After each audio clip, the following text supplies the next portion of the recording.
Bruh. Bruh.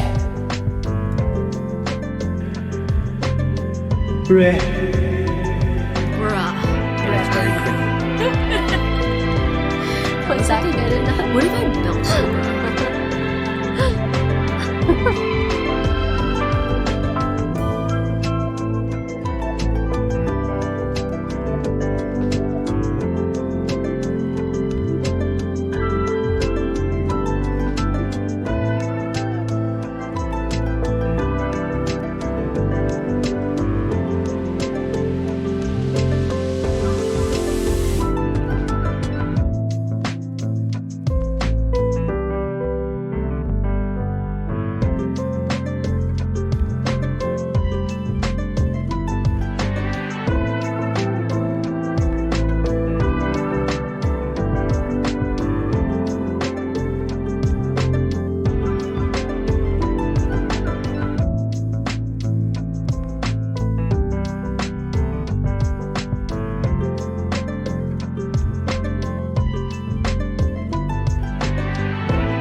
How's it going, everybody? Top of the Monday to ya, or Tuesday for Alvin. Welcome in, Alvin. Turtle Cat, hello. Shonies, hello. Fuzz is here. Aki's here. Welcome. Thank you, everyone, for being in the beef basement. I appreciate it. Hope you're having a good day so far. Early in the week. I'm tired. Anybody else feeling like extra tired today? Like I slept in, didn't end up going to the gym, which, come on, dog, how am I going to be doing that? I have goals, I have motivations. I've seen this copy pasta before. If Interloper Creative has million number of fans, I'm one of them. If Interloper Creative has 10 fans, I'm one of them. If Interloper Creative has only one fan, and that is me. If Interloper Creative has no fans, that means I am no more on the earth. If world against the Interloper Creative, I am against the world. I love hashtag Interloper Creative till my last breath. Diehard fan of at Interloper Creative. Hit like if you think at Interloper Creative best player and smart in the world. Thank you, Aki. I appreciate the copy pasta. Violet Anti, hello. Thank you for being here. Dude, Monday mood, right, Fuzz? It do be true, though. It do be true. But it's okay. It's okay. We take those. You can't have days where you're feeling vivacious without having days where you're feeling tired to let you appreciate them, right? Yesterday I was on one. Okay, I went back and watched the VOD, these parts of it. There were like 12 clips that got made during that stream. I don't know what I took before that stream. I don't know if I did like a line of cocaine off the desk. But boy oh boy, I was on one, and it was a fun stream. So thank you for being there. Certainly probably going to be lower energy today. But it's okay because we're Millmaxing and I can't afford to get too wacky and wild and weird with it. So got rid of the double ats. Hey, let's go. Anywho, let's see. I don't have my docket.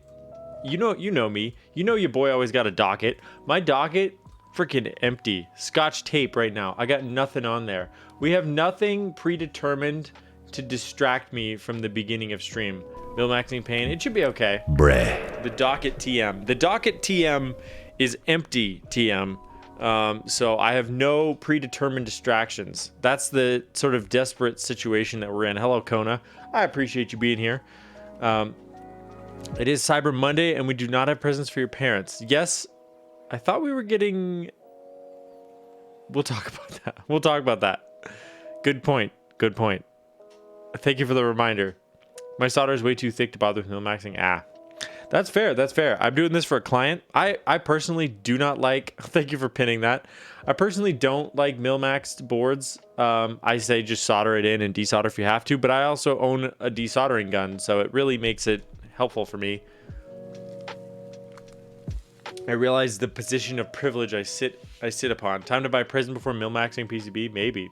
Desoldering pump is the ultimate hot swap. It is. It is the hottest of hot swap. In fact, well, I even dare to say that Millmaxing is cold swap because there ain't no iron there.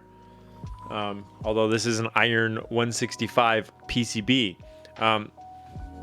Yeah, this is part of this massive client order. We got the mint linears done yesterday. Today, we're gonna Millmax and iron 165 R2, and I think move some sockets around on the iron 165 R1 and fix the JST. Millmax, let's go. See, here's the thing. I have an old method, but I also now have adopted the heat-proof tape method, so we're gonna see how that goes, because I was the only one that I knew who did the other method, which is where you put the sockets onto a switch. That didn't get me. I'm refunding that. You put the sockets onto the switches, and then you solder it with the switch in place, which helps hold them in place, but also it can melt the housings of the switches, is what I've discovered. And if you flow into one of the sockets, then you're going to end up... snort all the G Fuel. You're going to end up sticking the switch in there, too. All right. All right. Simba. ET's time. To make me feel better. Is this your like retail therapy? Here we go. We're starting off strong today. What's it gonna be? What's it gonna... Well, it's gonna be a burp is what it is. I hate this one. I'll be right back. In the event that I can't find chili powder, I'll find something suitable as a replacement, okay? Because I can't remember if I have it or not. But I'll be right back.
All right, my PCB pads are visibly on their last legs. What's up, Spicy? Hello.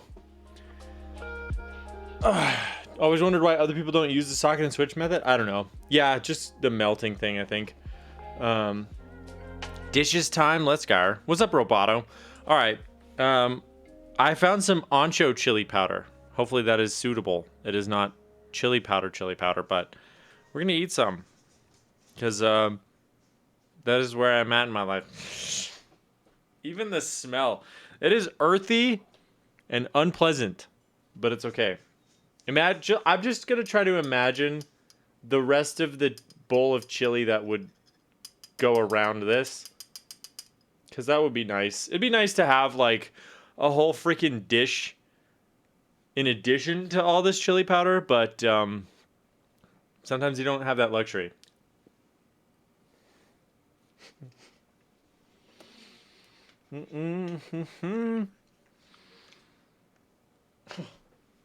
Oh, dude, that why does it taste like fish food or something?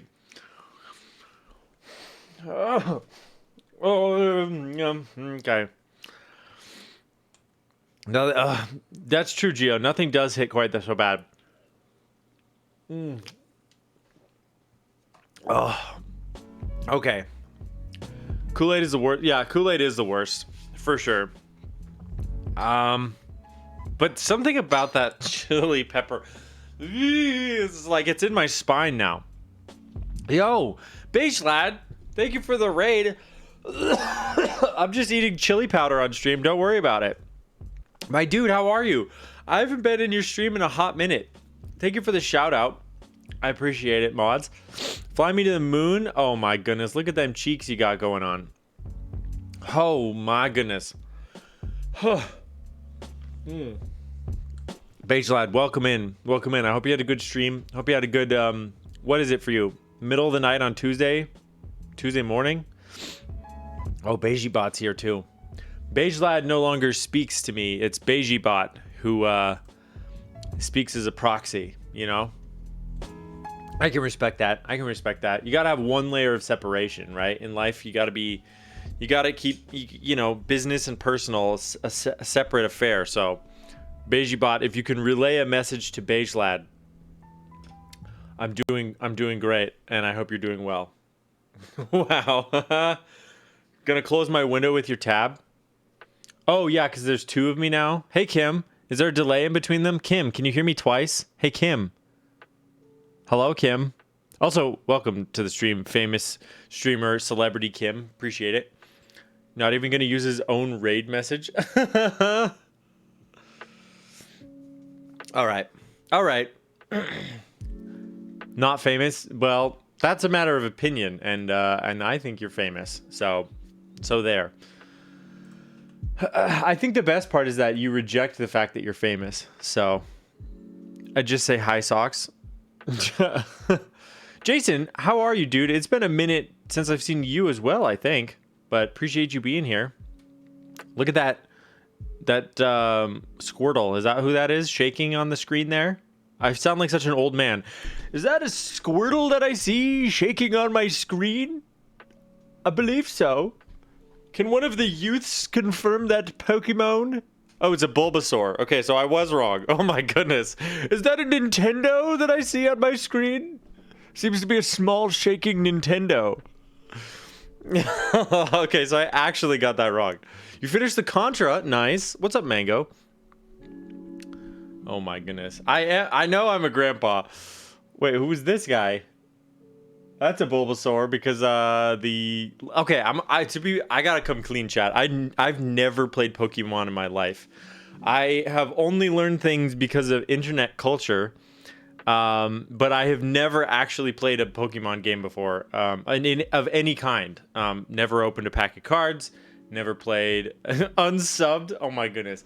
Listen, I feel like we should go on this journey together. Like, I should get an emulator and play one of the... I don't even know what games exist. An old one from, like, the Game Boy or something, you know? Also never played Pokemon? So... Then Turtle Cat, that's an opinion I respect. But see, I've never seen the cartoon. I feel like it's so hard to avoid. Well, okay. When you grow up in a household where your parents are convinced that it's... well, not convinced that it's anything. They just didn't approve of it. They said, no, you can't watch that. You can't play those games. And I didn't have a gaming console or a way to play games until I was in like probably 10th grade. I got a PlayStation 2 to play Rock Band. And the only reason we got one is because I was able to convince my parents it would help me develop as a musician, which is kind of true, kind of not. I don't know. At least it exposed me to a lot of classic rock that I would have never heard of otherwise. So there's a lot of music that I was exposed to through Rock Band, but yeah, I never had a Game Boy. I have a Switch now. That's the first Nintendo console I've ever owned. And honestly, it's great. I like the Switch. I don't play it nearly enough, but I do have one. So anyways, there's that. So you should be, I guess what I'm saying is you should be thankful that I even know what a Bulbasaur is or a Squirtle. I don't know. No, I didn't have a Wii. I did not have a Wii. I didn't have a Wii U. I mean, I had friends with those things, so I definitely had like used them before. You watched the show? Dang, okay. Yeah, I never seen the show.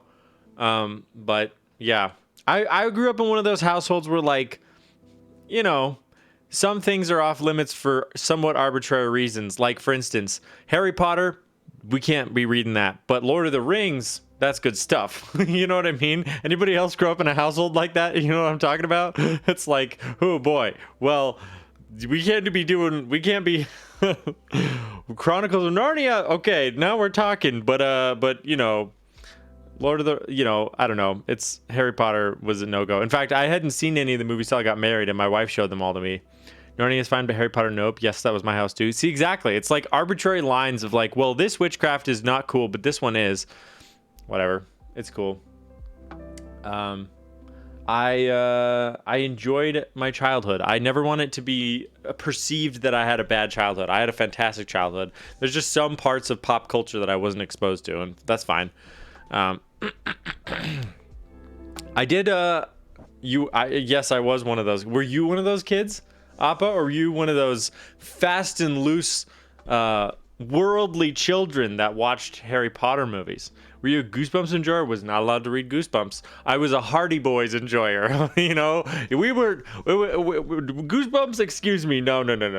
Hardy Boys and Nancy Drew. Okay, we like our 1950s novel, adventure, mystery novels. Thank you very much. But I don't know. I do. It's funny because as an adult, nothing quite speaks to me like the cutesy, creepy vibe. Like the Goosebumps is a little bit past that, I would say, but like, I don't know, like the Halloween Charlie Brown special or something like that, where it's like kind of, or like, you know, Scooby-Doo, where it's like, ooh, creepy, there's a creepy guy there, but it's also for kids, you know. Over the Garden Wall, perfect example. Yeah, these kinds of things, I'm like, I love that kind of stuff, and I didn't grow up watching it, so it's like I'm not nostalgic for it. I just legitimately love it now. What's up, Stacy? El Quan with the 19 babies popping off. El Daddy coming up in here with 9 freaking teen viewers. Let's go, dude. How was your stream? What were you up to? My raid message doesn't say what you were doing. But I hope it was fun. I hope it was. Were you playing Apex? I'm guessing. Why wasn't I following El Quan? I don't know. Canada's finest. I know this now. I made a bad assumption last time we spoke. Canada's finest. Apex showed off the F2. You got an F2? I'm gonna have to check that VOD. I want to see that thing. What's up, Diz? Good to see you, my dude. Appreciate it. Diz put out a poll in his chat, or like maybe more like an inquiry, right? That was like, what's your favorite thing that we've done on stream? And I was like, I responded in the Discord, but also I'm responding IRL. I definitely have a soft spot for the let's watch like food channel videos. It's like street food from Asia, like channels that review that sort of, but don't speak any English. And then Lube 1 Switch per hour. That's like my vibe. And pig races. Pig races is a more recent thing, yeah, for sure. I don't know. I just was like, this is what I like, you know. It's good stuff. The street food videos. I know. Remember that one lady who would never, she never said anything, but she would always just like look at the camera and smile. And there were like maybe 2 videos where she didn't look quite as happy. And that's how you knew that it's a really bad cart. It's like, is it called Dancing Bacons? Is that the actual name? It was so funny. She would always just look at the camera and give this like big grin, except for the occasional one where the grin wasn't quite so big and you're like, okay, that's the one to avoid. Yeah, those Korean street food videos, man. If I had to pick one, would you call it an ethnicity or region of food? I would eat Asian food for the rest of my life. Like hands down. I am not I don't know. I'm not a homer for like American food at all. It's fine, but I'm not a huge fan of it per se. I definitely like, you know, ramen and sushi and all this other, you know, all the stuff that I've had in Singapore was delicious. You know, I don't know. It's good. Korean barbecue with Frank was magical and delightful. I loved it. There's a Korean like a bibimbap place in Bozeman, my hometown, that I go to all the time. Like I went to it like 2 or 3 weeks in a row at one point, and I was like, I gotta go somewhere else, but also like this is freaking delicious. They serve it in those hot granite bowls where it heats up and it gets the rice all crispy, and you always get an extra egg in there if you ask for it. I mean, you pay for it, but you get 2 eggs because you're 5 head. That's what you get. And then it's, I don't know, it's so freaking good, dude. I love bibimbap, and I love that there's decent bibimbap here in Montana. Actually, like, I don't know, it's good. It's good. Like a bajillion types of curries across Asia. Asia's big. There's a lot to Asia, right? Like between India, like all the way over, like there's just a lot of interesting food. There's an Indian all-you-can-eat buffet here. Egghead, it's true. There's an Indian all-you-can-eat buffet here that's actually pretty good too. So I'm a fan. Anyways, all right. Do I have anything else with which to distract myself at the moment? Because like I said, the docket's freaking empty. Oh, I did actually kind of fix the drum situation. And you know how like my overhead camera keeps dying? It's this stupid GoPro. Here's the problem. So GoPros are you free tomorrow evening? Literally anytime. I'm streaming tomorrow evening. But if you're thinking like a co-stream, I'm certainly down to like be on your stream while I'm on my stream. This is like client week, so I'm streaming. I streamed yesterday, I'm streaming today, tomorrow, the next day. So yeah, I'd be down. Also, Appa had an idea that I think is brilliant, and we should do a cocoa co-stream where we drink cocoa and co-stream and maybe eat some Belvita. I think that's brilliant. So it'd be fun to get like a cozy group of Keeb streamers together and do a cocoa co-stream. Genius. Sounds comfy. I mean, there you go. Yeah, just like a little fireside chat with some Keeb streamers, and we can try, you know, just vibing for a little bit. I think that sounds very cozy and delightful. Anyways, I was ranting about my overhead camera, right? It's this, I bought a GoPro because it has a super wide angle lens, and that's kind of necessary when you're playing the drums and you don't want to mount your camera on the actual ceiling. The problem is it's meant to be out and about, right? I feel like I have entrapped this camera in my home, and it's like a wild animal that doesn't want to be there. So when you leave it plugged in all the time, which you have to do so that it doesn't die, the battery heats up a lot because it's constantly discharging a little bit and then charging and then losing charge and then charging. So it gets hot. But then that makes the whole camera heat up, so the camera automatically shuts down when it overheats. But even though technically the camera will operate if you remove the battery, and it will do so for several days in a row, it will then just be like, hey, dummy, you don't have a battery in here. And they don't make dummy batteries for GoPros, so you just have to put this hot, pillowy shaped battery back in there. It's so annoying. And so it's like, what I've done is I've actually just taken the RoboCam. You guys know the RoboCam. The RoboCam, you know him, you love him. This little bingus. And I added another preset where it'll go back and forth between this drum scene and this drum scene so that you can actually like see what's going on. And there's like on the far right where there's just all this void, there'll be like other stuff there. But anyways, that's what's gonna happen now. So We've solved our problem by not by using RoboCam. RoboCam deserves a raise. Well, RoboCam is probably the hardest working person in my entire organization, if I'm being perfectly honest with you. RoboCam is there day in and day out, doesn't complain, and just like vibes up there. Also, RoboCam has eyes. Have I showed you? I don't think. Hold on. Actually, I know how to do this. This is Streamception here. We can do this though. I'll show you RoboCam's cute little face. Hold on, 1 second. Where did it go? Is it here? Did I remove it? No way. No way.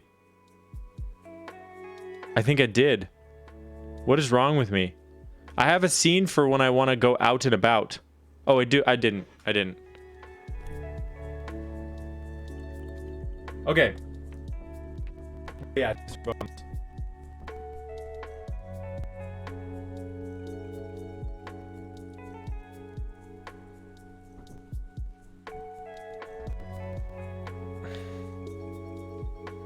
Miss Frizzle scene? Oh my word. Dude, Magic School Bus is actually goated with the sauce. We stan Miss Frizzle. This setup is so poggies. I don't know. It's like there's a lot going on and almost none of it works. That's kind of the arrangement that we've got going on here. And I'm kind of okay with that. I think that's fine. That's status quo for right now. I'm good with that. It's so good I'm taking notes. Seatbelts, everyone. Do you guys remember the episode where Arnold eats too much of this like seaweed snack and he turns green?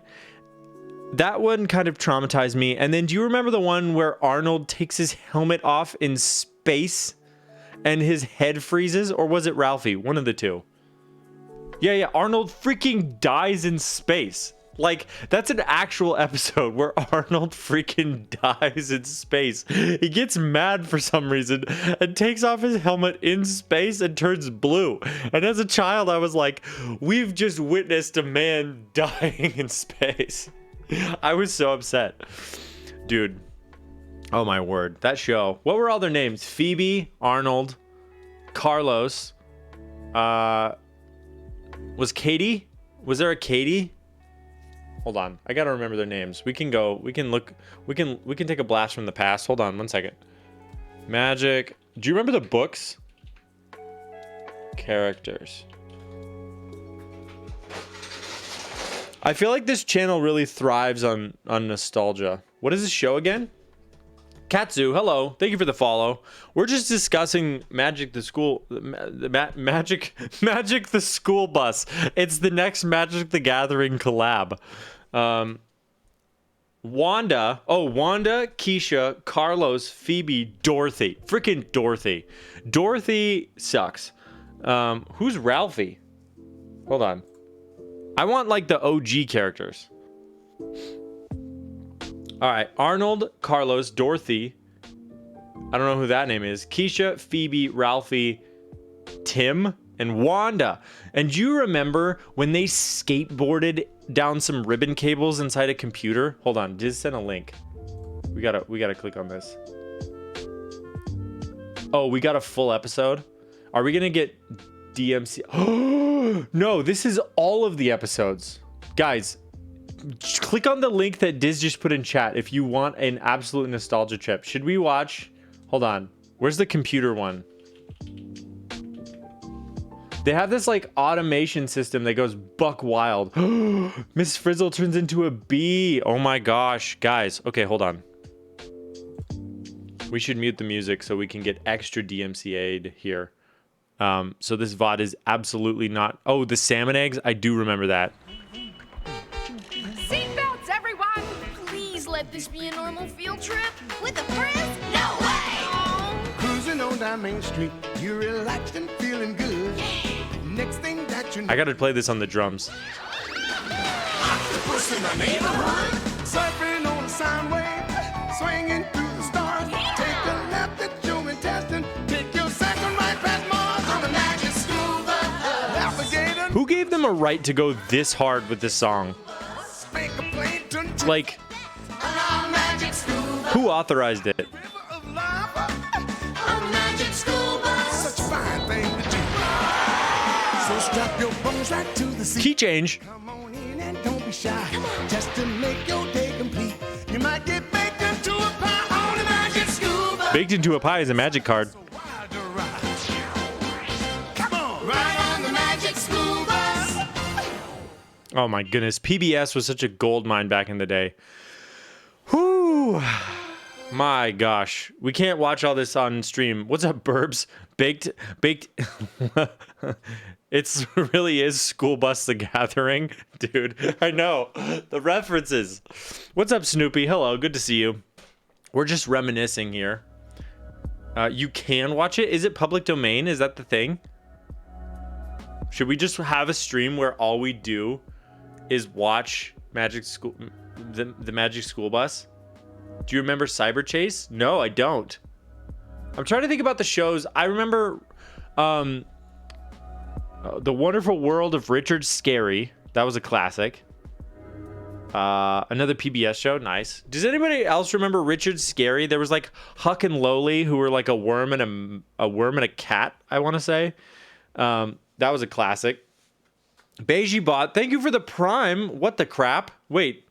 Beiji Bot, thank you. Let's see. What other like PBS nostalgia trip shows did I watch? PBS shows from the 90s and early 2000s. Yo, Magic School Bus stream would be literally bussin', wouldn't it? Arthur, yeah, of course. Sesame Street. What do we got? Ghost Rider. I don't know. Where in the world is Carmen Sandiego? Oh my gosh. Yes. I played all those video games too. Reading Rainbow. Uh-huh. Wishbone. Dude, I forgot about Wishbone. You guys remember Wishbone? Guts. Yes. Magic School Bus. Big comfy couch. Well, we've already gone down the Bear in the Big Blue House rabbit hole, right? Because Bear in the Big Blue House was one that I had been raging about for a long time. Dragon Tales? What? Yeah, of course, Dragon Tales, Fraggle Rock, dude, Mr. Rogers, classic, Joy of Painting, I watch that all the time to this day. Lamb Chop, Barney, yep, Bill Nye the Science Guy, yo, Bill Nye the Science, yep, Zaboomafoo, yes, and then what was the one where he's like, oh my goodness, I can't remember the, oh my goodness, it's gonna kill me. Kratts, Creatures, I don't know that one. Zaboomafoo made the list. Zoom, Zoom. I don't know, Corduroy.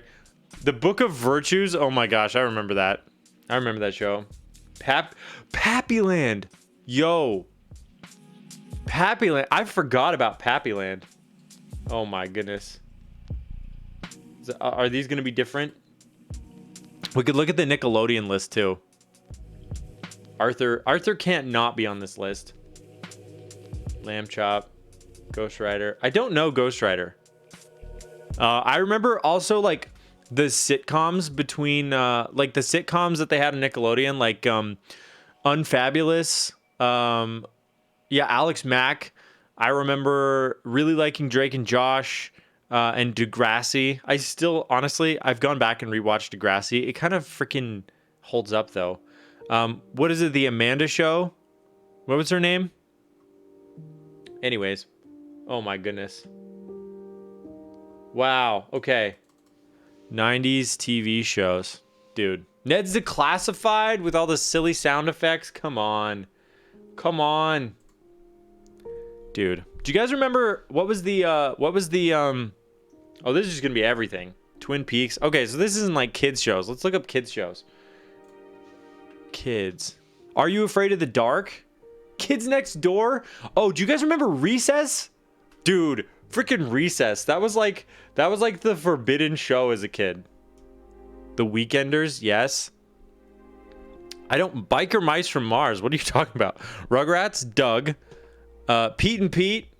Clarissa Explains It All. That's the one I was trying to remember. Hey Arnold. Secret World of Alex Mack. Are You Afraid of the Dark? Yes. The Wild Thornberries, yes. Legends of the Hidden Temple, dude. Yes. Ren and Stimpy, wasn't allowed to watch that. Saved by the Bell, never watched that. Full House, no. Family, dude, Family Matters. I watched so much Family Matters. Freaking Steve Urkel, my goodness. What else we got? Dexter's Laboratory, yo. And the Powerpuff Girls, too. Bill Nye the Science Guy. Power Rangers. Home Improvement. The Binford 9000. Tim Allen in his prime. Are you kidding me? That was such a good show. Did I do that? That's a classic. Gio knows what's up. David Frank, yes, recently passed away. Power Ranger. Fresh Prince. Teenage Mutant Ninja Turtles. Simpsons. I still have never seen The Simpsons. I want to go back and watch it because I've heard that it's like pretty good. And it's all on Disney Plus now. Anyways. Yo, this is like... Dude, you know what I just remembered? No, I've never seen it. I wasn't allowed to watch it as a kid. So I've just never seen it. Same with like Futurama. I kind of want to watch Futurama. You know, Simpsons is older than some people. Well, what was the original Simpsons air date? What was the first episode? 1989. So it's older than me. I was born in 1993. So yeah, The Simpsons is older than me. Almost positive it didn't hold up. Interesting. Okay, we'll have to find out. Ultimate 100 plus nostalgia list for every 90s kid. Guys, are you ready? We're going in. This is what we're doing now. My kids walk around now, and all they say to either is "bre" and "ayo." Oh no! Oh no! Oh no! I'm so sorry. I apologize. Jordan is the IRL Stefan from Family Matters. Wait, that's actually true. That is actually true. He's smooth. He's smooth with it though. It's true. Oh man, Reading Rainbow, Arthur, Powerpuff Girls, Pokemon, Mega Babies, never heard of it. I don't know what that is. Courage always scared me, so I never watched it. Barney, of course, you got to do it. I don't know what Untalkative Bunny is. That's interesting. Tim the Toolman Taylor. Wait, is this a Starf clip? Hold on. We have to watch this. Not mine, it's yams. Snoopy smells, and the wise words of Tim the Toolman Taylor: never give up, never surrender. Ho ho ho ho ho. Right? Did I get that right? Oh, Starford's the best. Oh wait, there's more.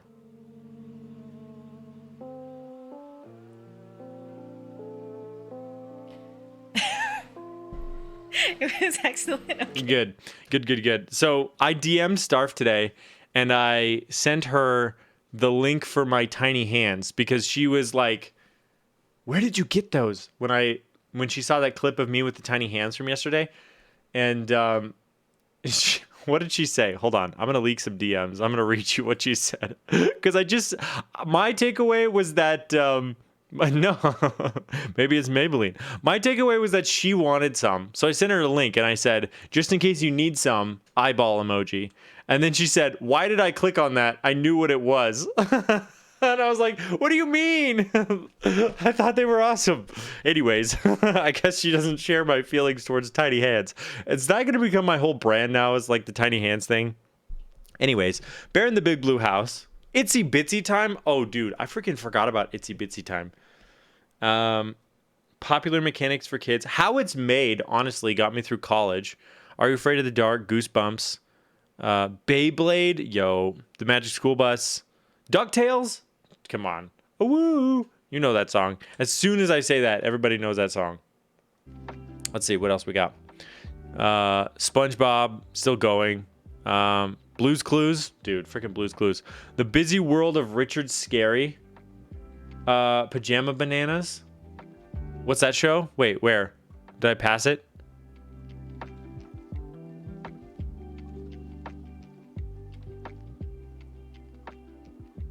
I don't know. Pajama Sam? Bananas in Pajamas? Okay. Let's see what else we got. What else is on this list? Recess, Care Bears. Oh my goodness, the freaking Care Bears. What else did I watch? The Amanda Show, all that. Little Bear, dude, freaking Little Bear had the coziest vibes. Are you kidding me? Freaking Little Bear. Zoe 101 made me want to go to an art school for sure, which I never did. Franklin, dude, the freaking turtle. Pippi Longstocking, yes. Babar, the elephant. You remember that too? And also Madeline. So I was going to talk about this one. Do you guys remember the absolutely unhinged Madeline made for TV movie that was like Lost in Paris, where Madeline gets conscripted into slave labor by like a crazy seamstress, and then a shriveled head is dangled from a stick through the window so the children can wrap up the teacher and pull her wig off? Like, do you guys remember this? Like, what the crap, dude? How did that happen? Like, that was such a wacky and creepy thing to happen. That is the plot. Madeline gets abducted in France and gets turned into a child labor slave sewing stuff for a seamstress who has no hair and looks like a skeleton. And then a little Spanish boy gets a shrunken head, puts it on a stick, and swings it around so they can distract her into tying her up. Sagiri, hello, welcome. We're just, getting really distracted right now. Madeline got so freaking dark, and you can find that entire movie on YouTube, and I scrubbed through it just to recall those plot points because I had a very strong memory of that, like, basement imprisonment scene. And I mean, it's most of the movie, but they're like trying to find Madeline while she's gone, and they cut her. The teacher has these shears that are like super menacing, and she cuts a big chunk of her hair out. And so all the other little girls cut their hair to match at the end. It's very wholesome. My goodness. Anyways, traumatized my Madeline movie, right? Let's see. Caillou, never watched it. Pingu, though. Yes. Pingu Pings. Bill Nye, Mr. Rogers. I didn't know there was a Little Mermaid show. New Adventures of Winnie the Pooh. Dude, the Heffalumps and Woozles were honestly kind of scary. Roly Poly Oly. Do you guys remember the episode where Roly Poly Oly's refrigerator died? So his neighbor Billy, who was a cube, had to keep fetching larger and larger ice cubes. Like, dude, gummy bears? Oh yeah. Caillou is what you make your kids watch to teach them how to exactly drive you literally insane with whining. Oh no.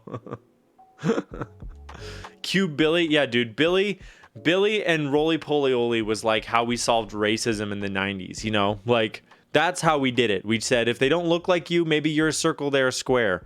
Doesn't matter, got to be nice to them, you know? It was really highbrow stuff back in the 90s. The Book of Pooh. Out of the box. Dude. Out of the freaking box. That was my jam too. Out of the box. And then he sings that song where he does the little smooth with it clap thing. Come on, dude. I remember the one where they found an alien. Yes. Remember when Grandpa would keep losing his teeth in Roly Poly Oly? Teletubbies is on here. Yeah. Bananas in Pajamas made the list. Woody Woodpecker. Animaniacs. That show got weird. Gullah Gullah Island. Oh my word. Doug. Darkwing Duck. Dude. Inspector Gadget. Remember when McDonald's had Inspector Gadget toys? I remember 90% of these shows' theme songs, and I'm realizing why I can't retain new information, right? Johnny Bravo. Pinky and the Brain. Both of those shows were pretty weird. Transformers. Cyber 6. Batman the Animated Series. That's all on HBO Max now. The Pink Panther show. Dude. It was like my generation's Roadrunner, you know? Zaboomafoo. Wait, there's another page of 100 more. Batman the Animated Series is actually really good. That and Gargoyles. I've never seen Gargoyles, but I have watched Batman the Animated Series. Actually, my wife and I watched Batman the Animated Series together, and we count how many people probably were killed by Batman. Because Batman throws people off of trains. Like, he straight up murders probably a lot of people. It's mostly off-screen deaths, but honestly, I think they're dead. They never show up again. It's always henchmen, and it's like, he probably died at least in the hospital. The Jetsons, let's go. Weekenders, Lazy Town, never watched it, but I'm aware. Jonathan Frakes was the bad guy? Really? I gotta watch this. Flintstones, Kim Possible, Cat Dog. I'm just reading the ones I recognize. Samurai Jack. I still need to finish watching that. Hot take, but I didn't like the take. Never seen it, actually. Every show with Tim Curry, like It. Wishbone. Dude, freaking love Wishbone. Invader Zim. Zoom. Scooby-Doo. Teen Titans. My wife loves Teen Titans. Samurai Jack ending Gudge. Invader Zim. So good. Batman Never kills, only maims. See, I just feel like that's what people say, but like 100% some people have died because of Batman. Thornberries, Jimmy Neutron. I actually didn't like that show when I was a kid. Freakazoid, dude. I had a Freakazoid video game. So my wife has talked extensively about Redwall, but I've never seen it. You're a Raven stan? All right. Sesame Street, The Muppet Show. I love Muppets. I am actually like, I was really, really into puppets when I was a kid. Like, not in a weird way, but I made a lot of puppets, and I loved like making little short films with puppets. Like, I still really like them, you know. I remember when everyone was reading Redwall in middle school. Right on. I've never seen it or read it. Gummy Bears made the list. I didn't know there's a Beetlejuice show. Interesting. Thundercats? Okay. Saved by the Bell, Full House. Alf? Dude. Gullah Gullah Island made the list. Tailspin. Yo, freaking Tailspin. Dude. Like with the little cartoon people? That's the only one you've seen? Oh, well there's Teen Titans and Teen Titans Go, and they're different, right? I'm pretty sure. Clarissa Explains It All, Ready or Not. Tales from the Crypt. Visionaries. Interesting. Maybe it's on this list. We'll find out. Mr. Bean. Bob the Builder. I did not like that show. Lizzie McGuire. Felix the Cat. Dude. My Little Pony. Never watched it. Thomas and Friends. The Fresh Prince. Let's see. Toad Patrol. Spot Goes to School. Where's Clifford the Big Red Dog on this house, actually?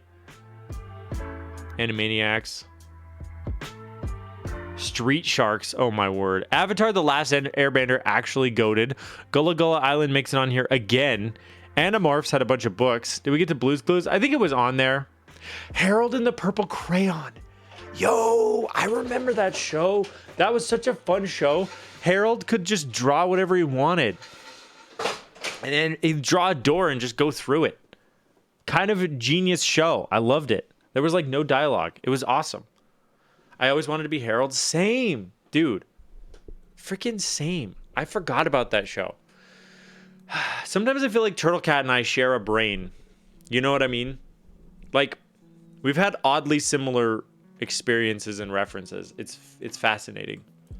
Just one brain cell. We've only got one, and we have to take turns with it. Visionaries was kind of like Mask and Cops, only fantasy and old-timey. Well, we're 100% watching this.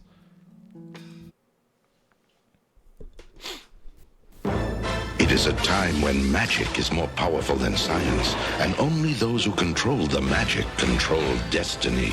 They are the visionaries.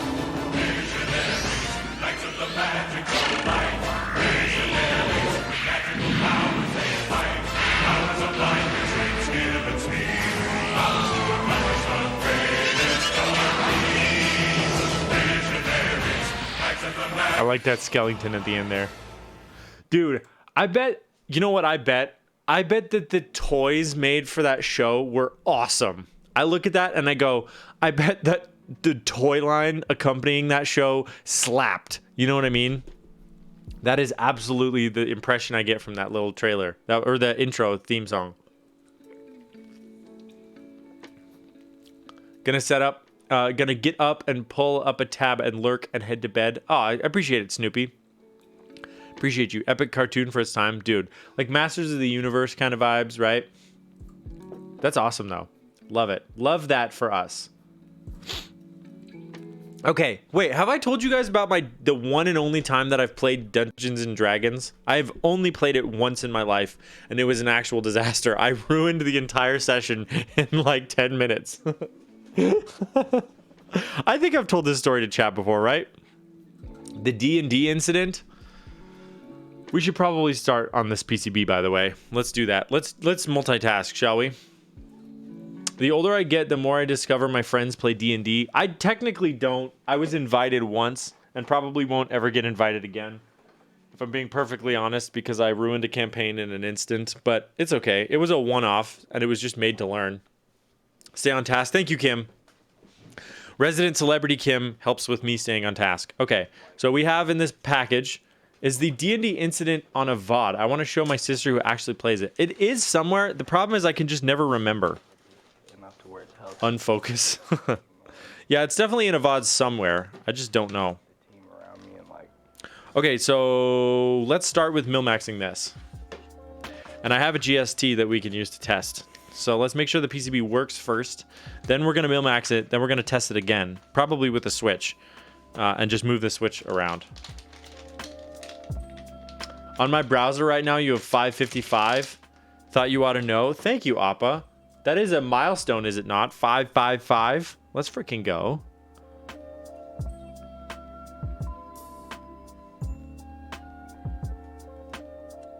It's 1111, but in followers and times 5. How did you ruin the D&D? Okay, so we can tell the story. All right. So bear with me if you've heard the story before. I'm sorry, because I think I have told this. Okay, time to actually put my laundry away. Let's go. So I was invited to a friend's house to play D&D, and they, you know, obviously with the knowledge I've never played before, and so a very benevolent friend had put together a one-off campaign for us. And so the goal was just an introductory type of deal, and it was like, hey, you guys, you know, you and your wife come over and you can just play and see if you like it. And so it was like, perfect. He made character sheets for us. We got to pick our characters and all that. Awesome. You know, we're having a good time. All this is kind of making sense. Loving it. Then we get to the point in the campaign where, so the basic mission is go into this abandoned mine and rescue someone and bring them back safely, right? It's like the mine got dangerous. You know, there's some sort of threat in there of some nature. I can't remember what. Just get in there, get these people, get out. Rescue mission, cut and dried. There's some rich benefactor who's supplying us with supplies. That was redundant, but you know what I mean. And so that's the whole point, right? So, Humbet, thank you for stopping by my chat. We are going to be Millmaxing this PCB as soon as I finish making sure that it works. That's interesting. Oh, that's good. That's good. It could be those mines. Very well could be. But this benefactor provided us with a couple of items. One was an immovable rod. So once you fix it in place, you can no longer move it unless you unfix it. And one is a bag, not a bag of holding, but a portable hole, which is a handkerchief with a hole in it. And you put it down on the ground, and you can put something inside the hole and then proceed to put whatever you want in it and then pick up the handkerchief, and it only weighs as much as the handkerchief. Very useful piece of tech, right? So we set out on this mission. We encounter a few baddies, and we dispatch them. I think I'm a rogue or something. I don't actually know what I am, but I have the portable hole. That's the point. So I am in possession of this handkerchief. And we encounter this diamond or some sort of gemstone that's floating in the air. And one party member notices that their hand kind of goes through it. And so then I can't remember, someone else sticks their head into it and sees that it's kind of, this whole gemstone is actually a portal into a treasure room that's absolutely filled to the brim with treasure. And we all get very excited. We're like, oh, fantastic. Like unlimited treasure. But they also notice there are a bunch of skeletons of various animals and like humanoid skeletons that are in there. And we're like, oh, that sounds kind of bad. So we should be careful in this hole because it sounds like a trap. So in my infinite wisdom, I decided, well, I don't really want to risk going into this gemstone right now to get some treasure. Why don't I just put the portable hole on the ground and then pick it up and surround the gemstone with the portable hole? That way we can take the whole gemstone back with us and then at our own convenience, go in there and take some treasure out of it. It turns out that when you, both the gemstone and the portable hole kind of create a rift in space and time because they're, you know, sort of an impossible object. And when you enclose one within the other, it breaks space and time and you get thrown into a random universe that is determined by the roll of a D20. And so we ended up in whatever is basically considered hell of this universe. And then we had to try to gamble for our lives against some sort of demon or something, and we lost our souls. So that's how that one ended. It was a good time though. It was a fun. The DM didn't have to do that. Well, I don't know, because his face was just, he was like, okay, and then started looking through the rule book, and then he saw a spot in the back. He was like, okay, well, I think I think you're gonna get teleported, and then you rolled the dice, and it was like, anyways. Do we need to do a Keebers D&D stream, dude? I bet people would be into that. Hold on, let me do this real quick.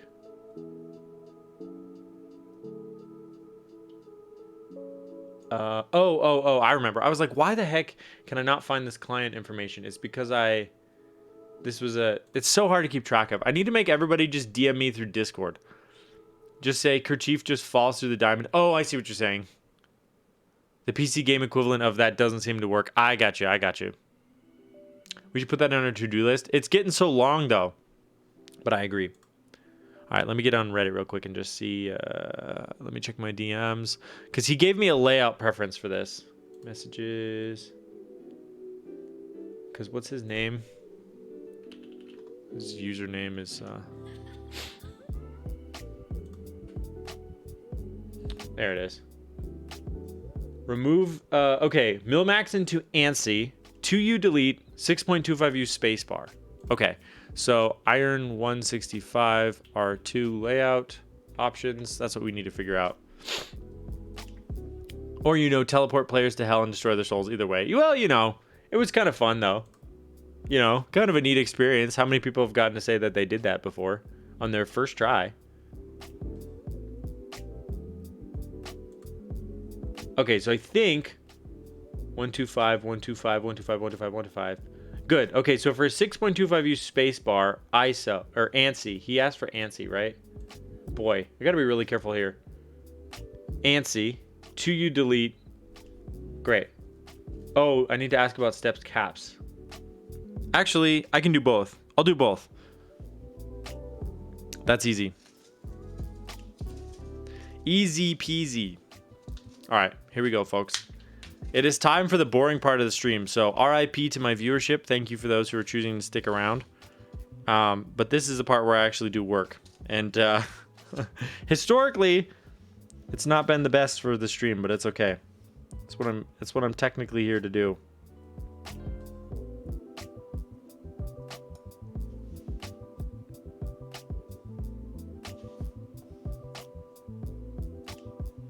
Oh, should I use the toothpick tip? That seems to be the move. Hold on. I'll be right back. I'm going to go grab a toothpick. 1 second.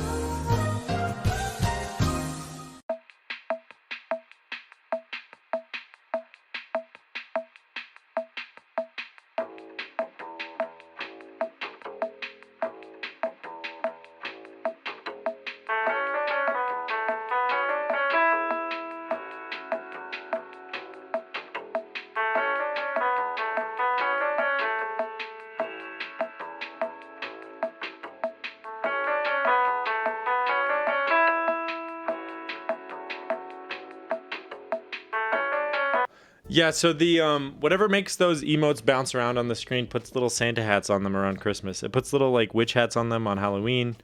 It's very fun.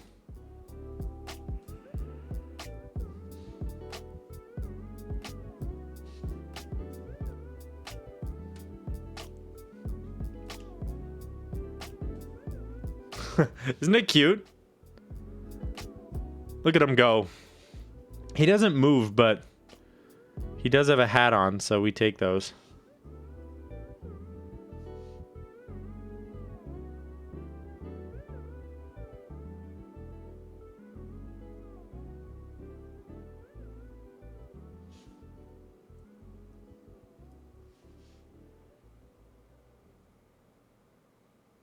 Gio, how are you doing? I appreciate you stopping by the stream. How was your stream yesterday? I'm gonna be perfectly honest. I forgot that you stream on Sundays, and I was like, "Oh wow, Gio's live." And my chat was like, "Yeah, he do be live on Sundays." So, it's okay though. I'm a good friend. Trust me.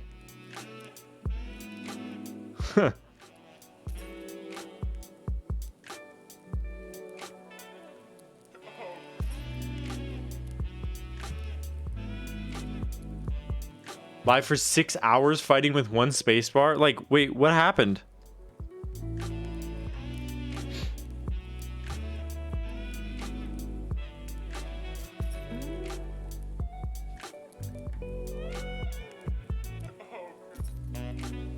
I need to get my life together and stream during the day. Wait, Kim, have you been streaming at night? Wait, hold on. Have I been missing Kim streams? Excuse me? Wait a minute. Couldn't get it to stop ticking. I don't know how people stuck it out. I feel like that's valuable though to see like all the things you can try to fix a ticking spacebar personally, because sometimes I'm in a fight for my life with those things.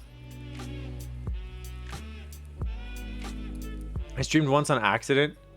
Wait, you're streaming at like you have been recently? Wait, like actually night like overnight, like I'm missing it? I'm suddenly very upset about this. I've been missing it.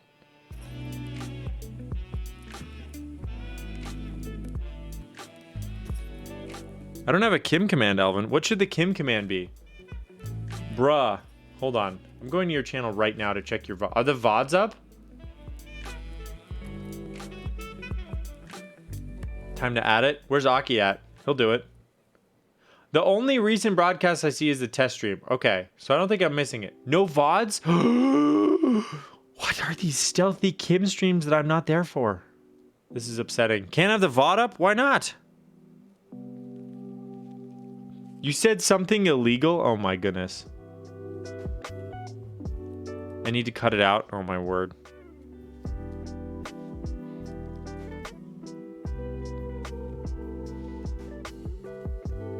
You just have to say in GTA as soon as you say something illegal. You're that happened in GTA, by the way, just for reference. In GTA, not wholesome. Ah, I see.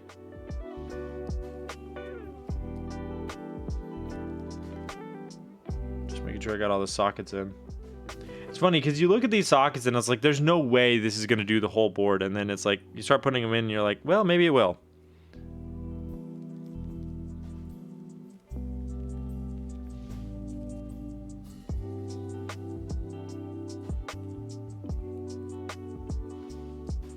I had an incident on stream. This was a while ago. It was a while ago. And I won't say which stream. But I accidentally pasted my dad's Hulu password into the chat. The VOD is gone. The whole thing is gone. But that was a bad accident. I was trying to paste the raid message, but I had forgotten to copy it. And my wife had asked for the Hulu password on stream, so I had texted it to her. And so I pasted it in the chat. I was like, well, I'm ending stream right freaking now. And this VOD's never going to see the light of day. So I ended stream, cleared the chat. And that's that. You're never going to find it. Did she get the password? No, I texted it to her because I have like I use the Android messages for, browser. So I had texted it to her so she could get in. But it was like, oh my word, I can't be doing that. That was very embarrassing. So I was like actually panicking because you can't delete if you're the broadcaster, you can't delete your own messages. Did you know that? Oh no. No. No. I accidentally draped the tape across the board and it pulled out a bunch of sockets and I wasn't ready. No, no, that sucks. There's sockets everywhere. Look at this carnage. Oh my word. Why? Why is streaming pain? Streaming is just pain. Because you guys had to watch me do that. Ah. No.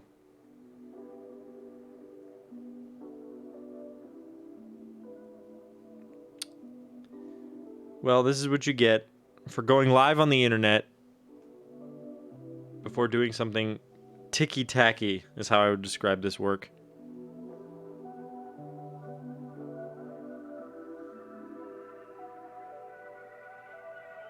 This is finger licking good.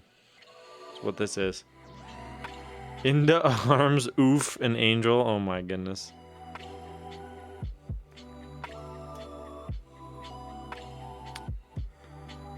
In other news, however, because I do have news, some of you won't find this to be news. Some of you really will.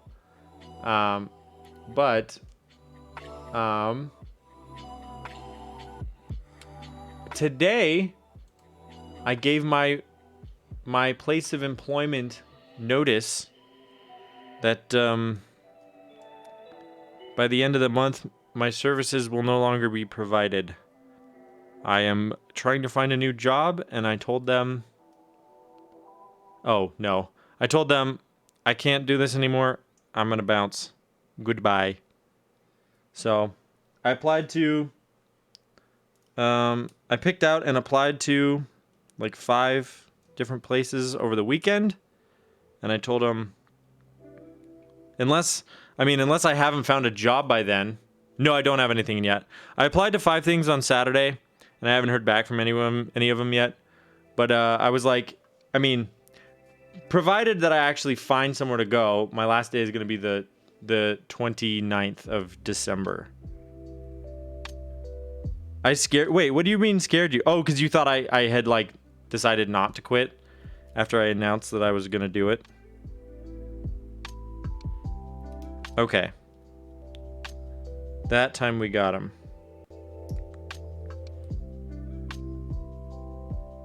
One thing I gotta make sure is that this is all on the correct side. Yes, it is. New year, new job. New year, new job, new me. Yes, sir. So that's what's happening in my life right now. It was, it was not an easy decision to come to, because it honestly is a very nuanced situation, because it's my dad's company that I'm working for, which has been awesome to be able to, help out my dad, and because he's not a software developer, so it's been great to be able to be there for him.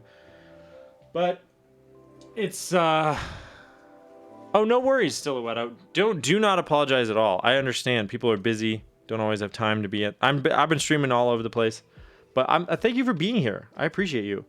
But yeah, so I just basically, for me, I just want mentorship, and I've been the only developer for a very long time, at least the only front end developer. So that's what I'm looking for now, is like a place I can hang my hat where I don't, because my day to day basically just looks like me doing as best I can in my job, and then sitting in my office during my lunch break taking classes because I'm trying to learn and I don't have anyone teaching me, and then going home and wondering if I even know what I'm doing anymore, because there's no signposts. Like I've been posting little code snippets on Reddit every once in a while just to get a scrap of code review, but like end of the day, it's like, well, it'd be nice if it was like in an organization, and someone's job was to review my code, because I don't even get performance reviews because they have no metrics by which to judge my performance. It's like, well, I guess are your clients okay with the work you've been doing? That's kind of, that's all we got. And I'm like, all right, well. So anyways, I will be figuring something else out. Yeah, I know. And it's funny because it's a double-edged sword, right? Like, who at the age of 29 has had the opportunity to by themselves develop 5 mobile applications that are all live in production, and like 4 web applications from the ground up, and gotten them all the way through every phase of development? So it's like, I've seen a lot, but because I've seen a lot, I've started to realize what I want more and more. I think when I was younger, you're a kid, you don't really know what you want. And honestly, the whole lone wolf thing is kind of appealing, I think, when you're younger. At least for me, it was like, oh, cool. I'm like Ghost Rider. I'm just out here like I'm a rogue, But at a certain point, it's like, I think I'd like to work with a team now. I would like to not be my own QA department, and not be my own deployment team, and not be my own UX. As much as I like UX and UI, teams are kind of cool to share ideas. Exactly. Some of it too is like, are they the best they can be, or the best you knew at the time? Yes, for sure. So Yeah, like at least for me, it's like working without a team leaves you with this permanent doubt that you're doing the best you can be, you're growing the best you can be, or like you're, you know, the projects and the code that you're producing are like, you know, even relevant anymore, right? It's like I choose these technologies and then they're the ones that I use frequently in projects because I'm familiar with them. But like, are they even relevant now? You know what I mean? It's like, you're not knocking my... Oh, no, for sure. I didn't take that as such. I definitely like... It's funny because it's like the older you get, the more you start to learn what you don't know. That's like critical to growth, right? Is learning what you don't know. But for me, it's kind of become like a paralyzing thing of like, is everything what I don't know? Do I know anything? Because there's no signposts for me of like, you're doing a good job. You know what I mean? So that's what I'm looking for, is like somewhere that can accommodate that. And also, I have learned about myself, I really, really do not like mobile development. There are too many phones out there. There are too many issues with mobile development. Mobile-friendly websites, maybe, but like making apps is just not my bag. I've learned that about myself, and I didn't know that before. So that's valuable information to me. So I don't know. It's cool. I'm figuring stuff out about myself, which is nice. There's a comedian named Taylor Tomlinson who has a joke, and she's talking about your own personality, but she's like, the 20s is a critical time in your life where, you know, you got to fish the trash out of the pond before it freezes over. And I just think that's such a funny analogy. And like, I think that's kind of true in terms of my career. I'm just like trying to fish the trash out of the pond before it freezes over.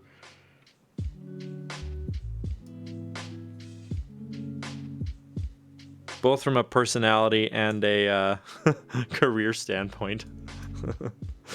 Anyways, if you haven't seen Taylor Tomlinson stand up, it's really good. Junior dev, I know everything. Intermediate dev, I have a lot to learn. Senior dev, holy crap, I know nothing. Oh my word. Well, I wouldn't call myself a senior dev. I mean, I guess in capacity I am because I'm the only one. So by default, I'm the senior and the junior dev. But also, it's definitely like, is this a rough patch or is this a personality trait? Dude, Mrs. Brad, my wife, is the one who introduced me to Taylor Tomlinson, and I am so thankful for it because she's so freaking funny. It's her stand-up is hilarious. I think it's evidenced by the fact that Conan O'Brien has really taken her under his wing. That tells you what a quality comedian she is. Shoney's hitting the gym. Let's go. What's up, Elvin? Yes?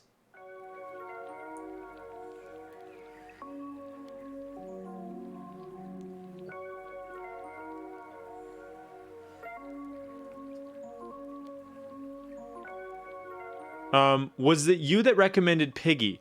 Like the Piggy keyboard? I have been talking about how I really want to buy it and that it's in stock, but I also don't want to spend the money on it. So, did you go for it? Did you grab one?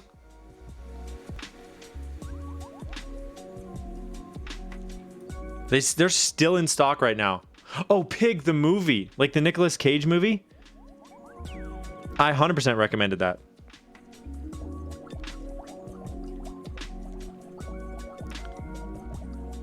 You're slowly fading out of keyboard in terms of like just buying stuff? Yeah, the Nicolas Cage movie Pig. I don't think it's called Pig, not Piggy. That's the one I was recommending. Is there a movie called Piggy?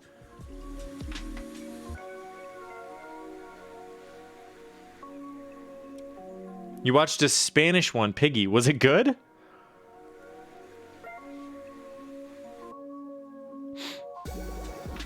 That's funny. Should I watch it? Was it worth watching? Pig is an English movie with Nicolas Cage. And it's honestly, like, really good.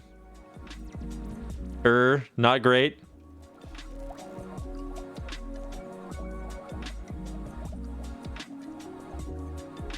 Not sure. It's a thriller. Oh, okay.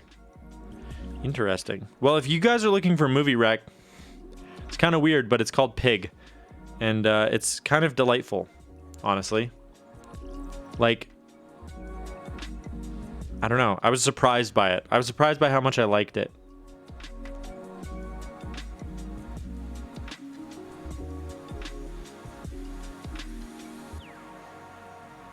My wife did not like it, but that's okay. It was weird.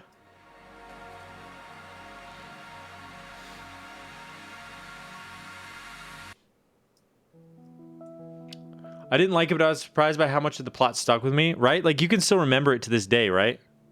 Speaking of which, Madison, we gotta watch some more movies this weekend. I got some choice picks, okay? It's gonna be good. Nothing scary, okay? Okay, let's do it.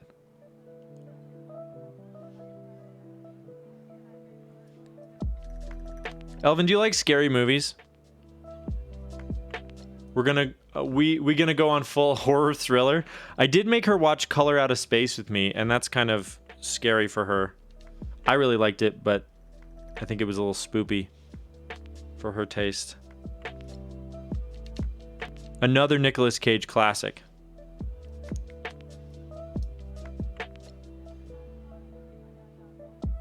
The latest Hellraiser? No, I can't deal with gore. It grosses me out too much.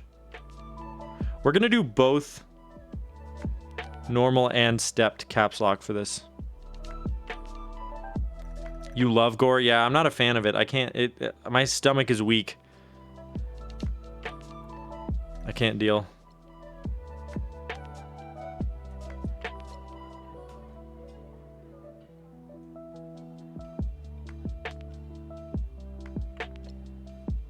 You know what we have been watching? And chat, I'm trusting you not to spoil this at all. Suspense is better than jump scare horror. Insty knows. Jump scares make me angry. Because you didn't scare me, you startled me. And like, okay, cool, good for you. So we've been watching a show. And I will be very upset with you guys if you spoil anything about it for me. Because I'm on season 1 of 6. But, ooh, okay. That didn't scare me too bad, so I think I'm gonna refund it. We've been watching Peaky Blinders, or as my wife calls it, Cheeky Blighters.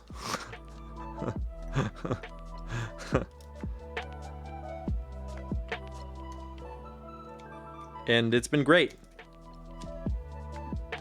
Love Peaky Blinders, let's go. Good show, good. I was trying to time it when he looked up. I'm refunding you, Insty. That's a lot of violence. I'm okay with violence. It's more like gratuitous gore. Like, I feel like there's a big difference. Maybe I'm crazy, but I feel like there's a big difference. Like, for instance, No Country for Old Men is one of my favorite movies of all time, and it's pretty violent. Like, people get killed in pretty violent ways. However, it doesn't bother me nearly as much as something like Saw, which has like actual like gratuitous over the top gore and like body horror. That's what I don't like, is body horror. I don't know. Could watch No Country for Old Men again. Oh, it's such a good movie. I love it. I've seen it so many times. Melly and I have been watching The Peripheral on Prime Video. Oh, interesting. Is it a show? Is Little Women good? I've been seeing ads for it. Interesting. I thought Squid Game was okay. It wasn't great, but it was okay. And I understand why it was so popular, but it wasn't really my jam. The plot is very good. I wouldn't even call it body horror. Yeah, Stillwell. That's a much better description for it. Thank you. Yes. Because I feel like maybe like, what is that Eli Roth movie about a cabin? Cabin Fever. That's probably more like body horror. But the, but you're right. It's more torture. I hate it. Not a fan. But if it's like, if the violence befits the plot, then I'll roll with it. As long as it's not like milking it by being gratuitous. You know what I mean? Always trying to get him to watch K-dramas with me. They're my jam. It's true. Here's the thing. I am like notorious for, I always like multitask whenever I watch stuff, but I can't even eat food while I watch a K-drama because I can't look up while I'm eating if there's subtitles, because I can't look down because they talk quickly in their subtitles, and I don't know Korean. So I'm like, it's very much a super focused activity, and my brain doesn't like doing that because I like multitasking. So I just need to relax and watch. I did watch a couple K-dramas with her. I watched The Silent Sea, which was pretty good, like a sci-fi space themed one. And I watched one called It's Okay to Not Be Okay, which I liked as well. Pretty interesting take on like mental health with some honestly remarkable acting in it. Both of those I would recommend. Silent Sea is good. I liked Silent Sea. Yeah, for sure. Silent Sea irked the crap out of me. Really? Well, I think the thing that annoyed me about it was that it's kind of like a Doctor Who episode. The physics was bad, yeah, but it had a low budget, I guess. You know, it's like, I don't know, kind of reminded me of like Moon or one of those like cheaper space horror things. It's Okay to Not Be Okay is very good. Yeah, I liked it a lot. Yo, Gravy Trainer, choo choo, welcome to the Brand Basement. Thank you for the follow, and welcome on in here. We like to get weird and wacky here. We looked up a bunch of 90s cartoons at the beginning of the show, and now we're Millmaxing a PCB. What could possibly go wrong? Oh, you're welcome. It is a pleasure having you aboard. Saw that a bit early. Nice, nice. Presents, hello.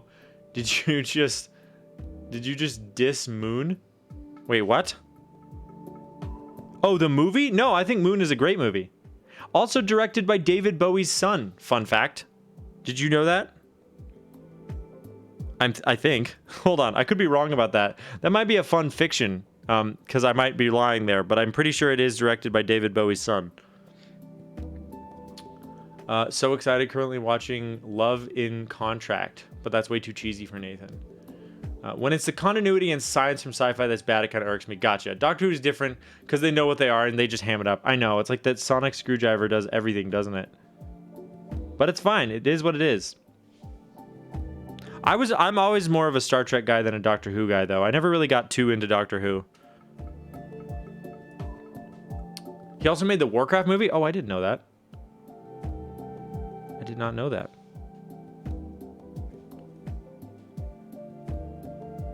Which season of Doctor Who is your fave? You asking me? Or are you asking the chat? Speaking of good spook franchises, anyone having concern about the new Silent Hill movie? I have not heard anything about that. Oops, I don't think we need split left shift. In fact, that's going to interfere with stabilizers if I do put those in. So we should remove those.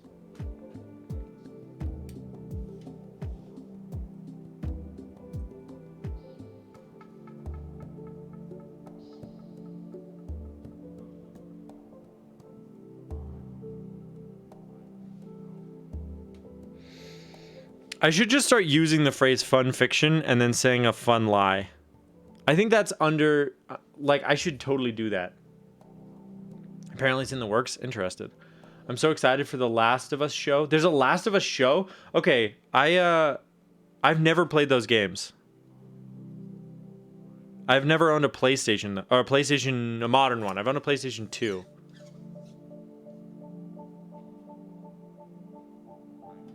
Are those eventually going to come to PC? Because I know a lot of the PlayStation exclusives have been.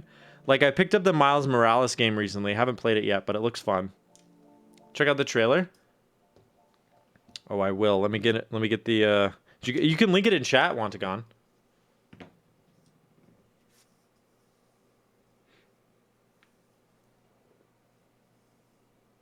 All right, let's get the rest of this. Dunskies.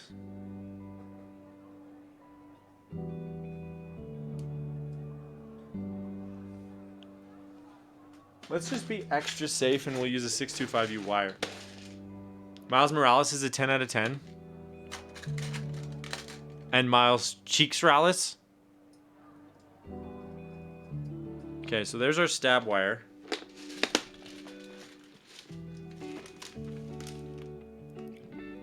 Oh, we got a trailer. Cheeks-Rales.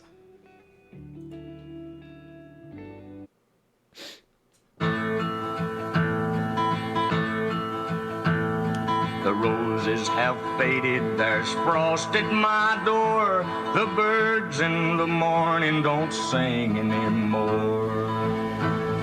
The grass in the valley is starting to die, and out in the darkness the whippoorwills cry.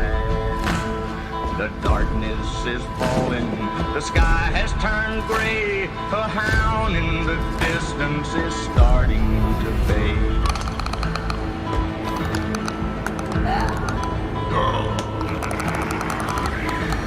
Alone and forsaken by fate and by man.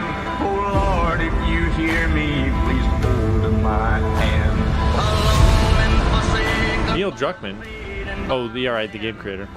This is your chance. Hear me, please hold my hand. Our best shot. Hold my hand. You keep her alive. Hold my hand. Please hold my hand. And you set everything right. Hold my hand. Please hold my hand.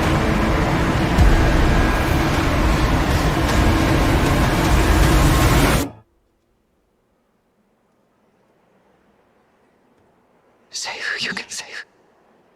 Pablo Pascal's getting out there. He's doing work. Isn't he?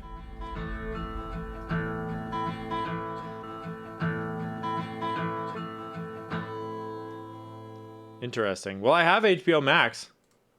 So I might just freaking mess around and watch this. Yes, it is. Pablo Pascal. Or Pedro. Pedro. I'm so sorry. It's Pedro Pascal. Yikes. My bad. He was in that The Unbearable Weight of Massive Talent movie. What else? He was in the Wonder Woman movie. He's been working.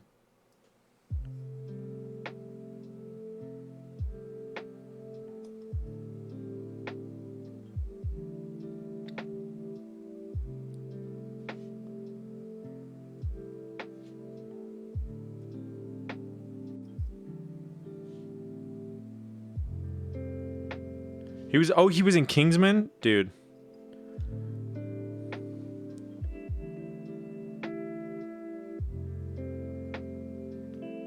I need to go with the other one on this.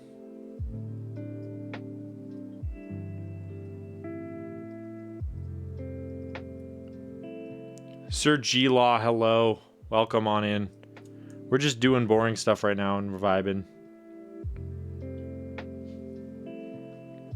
Are these all like further to the left?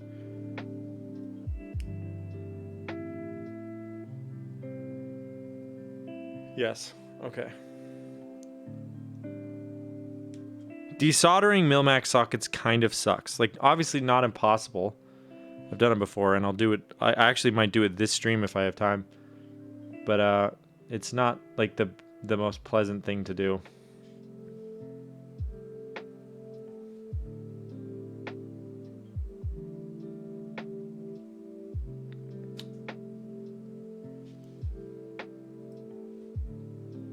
Okay, we're almost done placing these.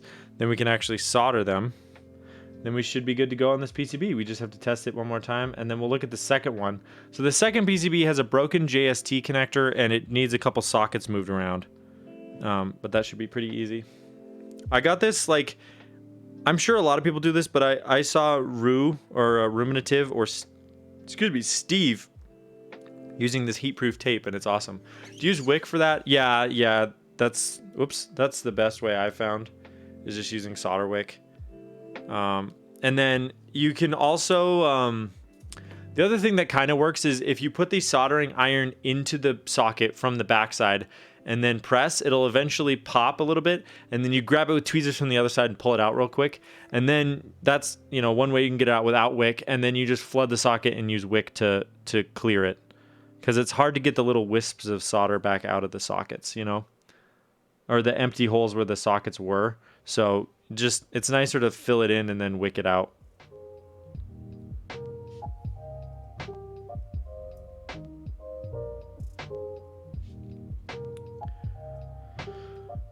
But sometimes I do call John Wick and he does it for me. So yeah, I do use wick for desoldering sometimes. His rates are outrageous though, and he's usually pretty busy. But every once in a while, yeah, we do. Hate that guy.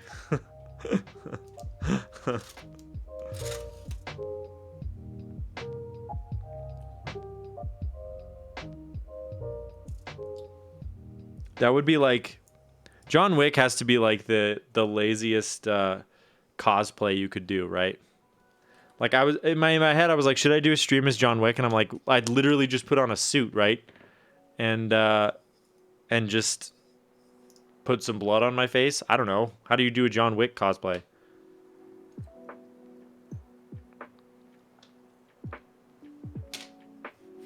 Okay.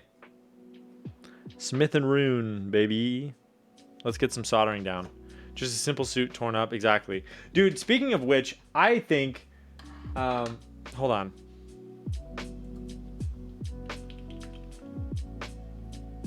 I was thinking, okay, y'all gotta have a long, flat, mildly oily hair. True. I mean, you'd wig it up, right? Dude, if I ever do, like, New York Comic-Con or any occasion to do cosplay, because I've never really done it before, with my wife specifically, I want to do Booker and Elizabeth. I think that would be awesome. I think it'd be super fun.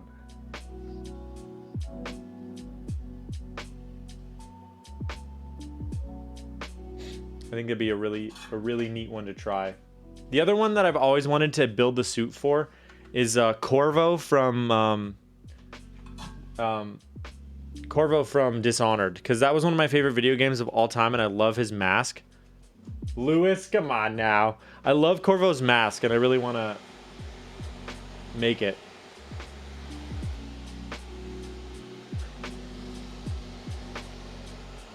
Actually, hold on. Let's put these sockets back in the bag.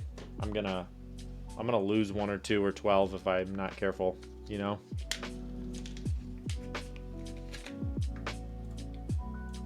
Where's the tweezies at? The client did specifically request the extra sockets be returned, so I will do that. Make sure that none of them get lost in the process. Lost in the sauce.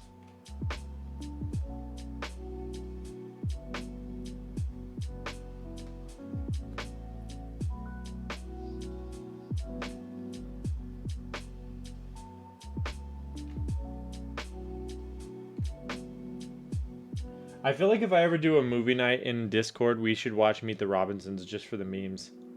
Like, it's kind of a self-fulfilling thing at this point.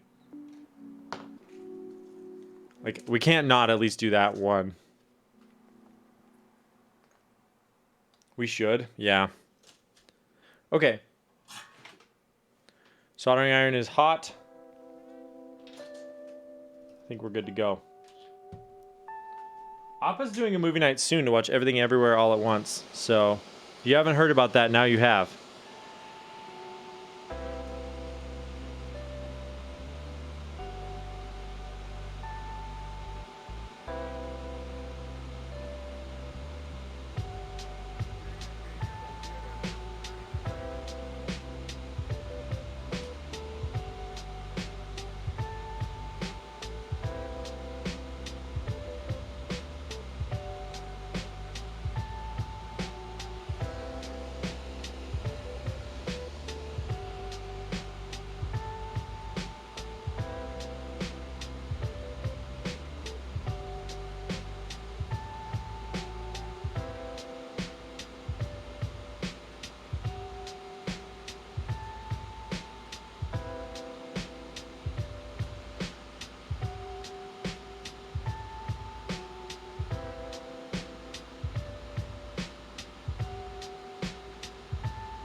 Solder cheeks, indeed.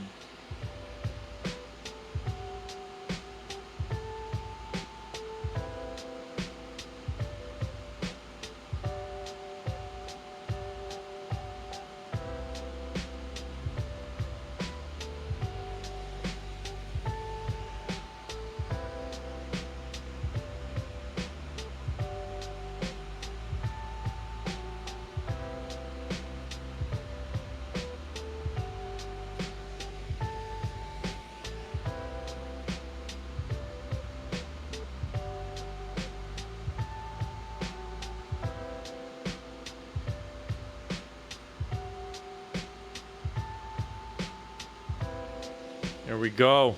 This is gonna be the freaking grind, though, folks. Like, this is the part of the stream where if you need a snack, go get one. You need to pee, go ahead and do that. I'll be here when you get back.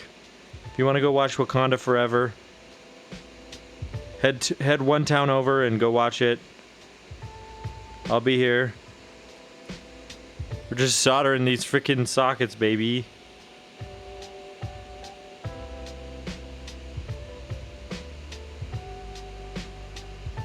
It do be that way sometimes. But it's okay. You gotta go slow, because going fast is what gets you with a flooded pin or flooded socket. Flooded sockets are a waste of money, because these sockets aren't cheap.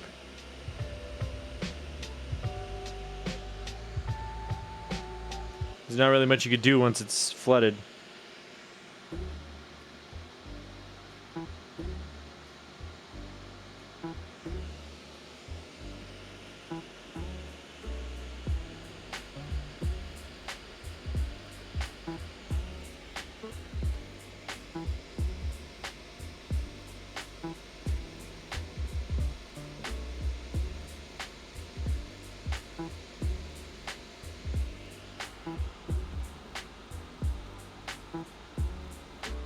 That one was close. Did you see that? What are you soldering exactly? Good question. So, these are Millmax sockets. So I'm just soldering the sockets into the PCB. Millmax sockets are, if you've not heard of them before, and I apologize if you have, and this is repeated information, but they're these little metal sockets that you can push into the holes on a solderable PCB, where you would normally put the legs for the switches. And it will convert a soldered PCB into a hot swap PCB. Now, some switches have extra thick legs, so there is like a known incompatibility spreadsheet out there that you can look at. It's on Keeb.io's website, as well as some others. There's also a couple of different lengths of sockets as far as like how far below the surface of the PCB they will extend, because sometimes, you know, if the case isn't made to handle that length, then it doesn't work. But yeah, that's basically, we're just converting a soldered PCB to a hot swap PCB. By the way, cut my bangs tonight. They're relatively straight. My standards are so low at this point, you could have totally done it. So we could have done it on stream, I suppose. I could have tried to cut your bangs as like a preamble. It seems like a dangerous gambit, but could have been good content.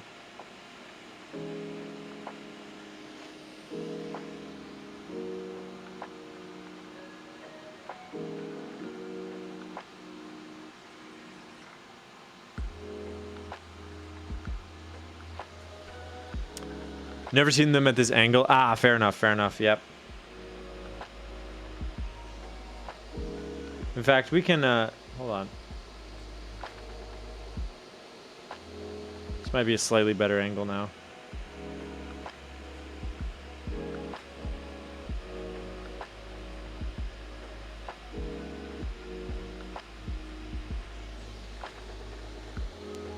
Could have been content. We do take those. Dude, my brain's like broken now, where I'll look at stuff and be like, ooh, that could have been content. You know? It's to the point where I just straight up don't do keyboard related stuff ever off stream.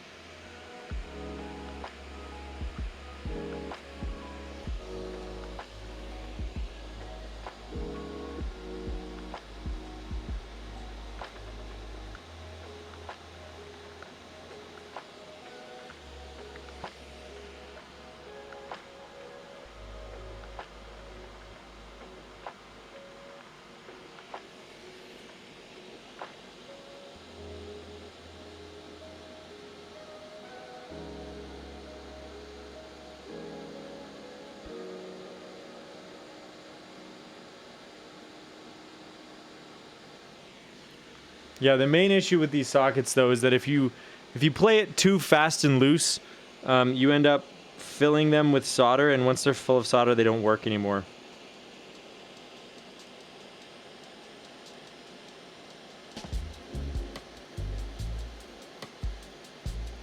You just have to be super gentle, super careful. Let the solder wick into the joint slowly. And you should be left with these nice sort of dome-shaped, yeah, absolutely, presents. Burrowing owl, hello. It is going well, thank you. So far, we're batting 1,000 on these sockets.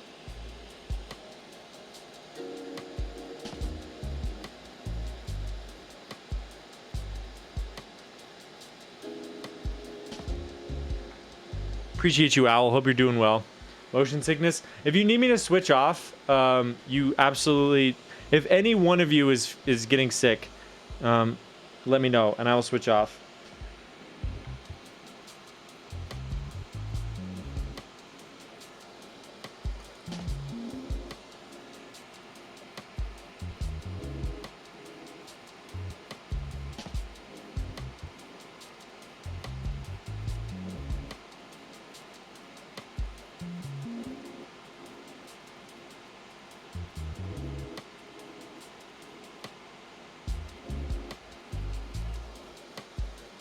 If you flood the socket, you have to take the socket. Yes, that's correct. A socket that's been flooded to... I mean, unless someone out there is better at this than I am, which is... There's a pretty much... Like, a lot of people are. But to the best of my understanding, once a socket is flooded and it cools, it's done.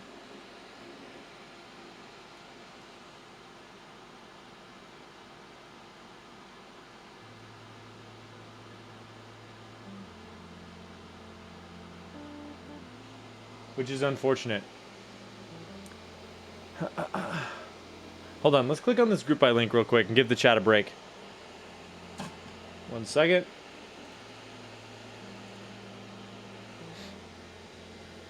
Ziggurat. Oh. Oh, it's got the double left side macro. Oh, I'm such a sucker for that. 65% with a double left side macro. That's so nice. It's such a hefty one too. Once I had success solder sucking it out. Interesting. Okay. I bet with enough flux you could do that, actually. Yo, this is awesome. It is an absolute chonk. Legit, what were you talking about yesterday? You mean on stream? Or are you talking to Kim? What happened on Kim's stream? The world may never know.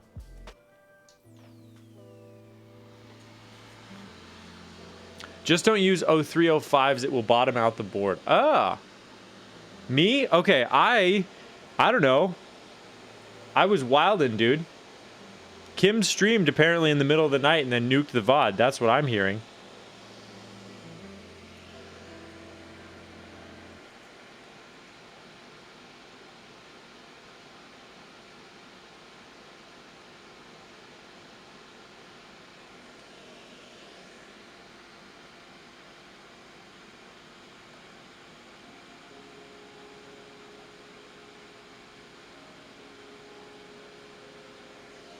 Yesterday I was talking about, I don't know, I used the tiny hands a lot, I guess.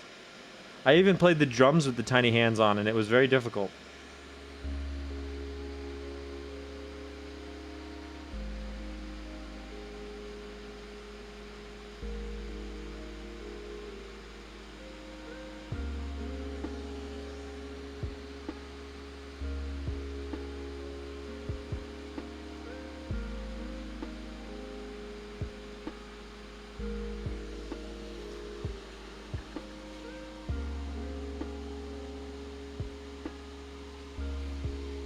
I had a tiny hands dream. No way. Wait, Diz, tell me about this dream. I read online somewhere that Millmax doesn't work well with top mount keyboards. I have not had any experience with that. So personally, I don't Millmax my own boards. I Millmax for clients whenever they want me to, but I personally do not do it. I just solder my stuff, and then I use the solder sucker to like desolder boards if I want to swap the switches out. So someone in chat might know more about that than I do. I know Diz has a lot of experience with this kind of stuff, but yeah, I personally have never really spent much time with Millmax boards myself. Ooh, that one's gonna be touch and go. That one I think is okay. We'll have to find out. Top mount has the least flex. Ah.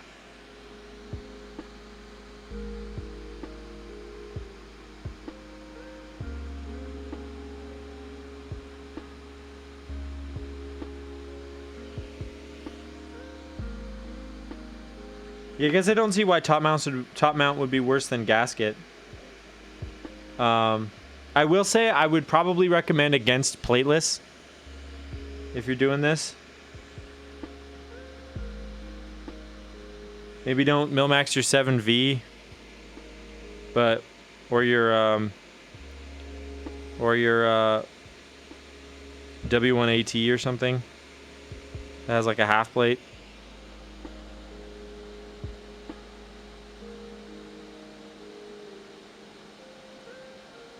I don't know, maybe it'll work. Trombone chant with tiny hands when? That's a good idea. That's a great idea. Integrated plates have the least flex.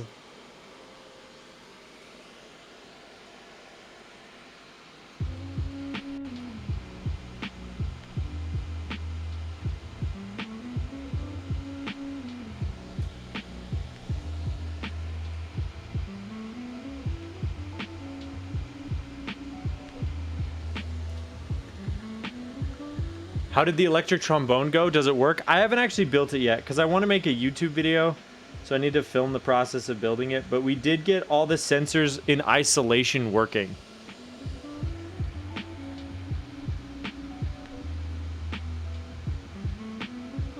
Which is honestly huge. It's really just down to the integration hell.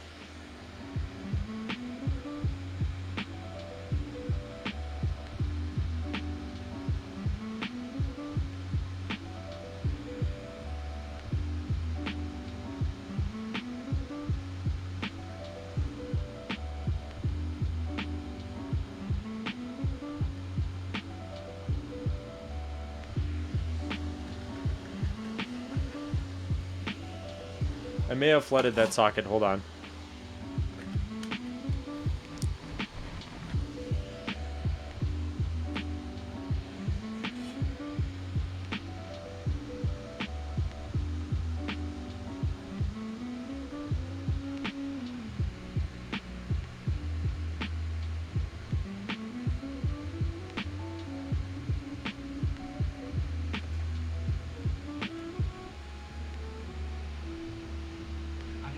Well, if it wasn't flooded before, it's 100% flooded now.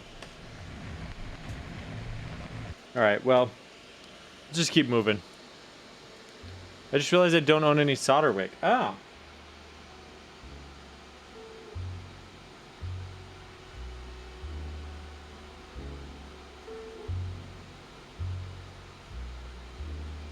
It is incredibly useful.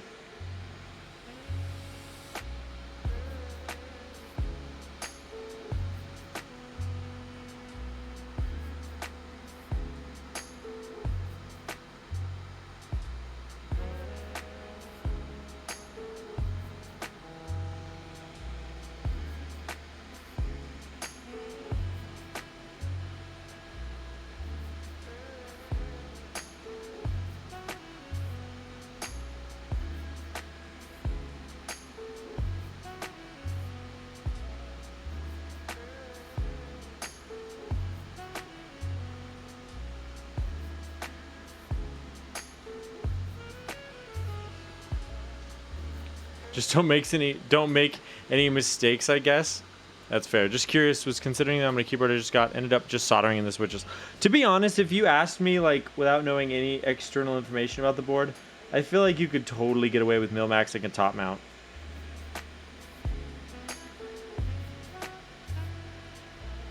Like, I don't see why it wouldn't work.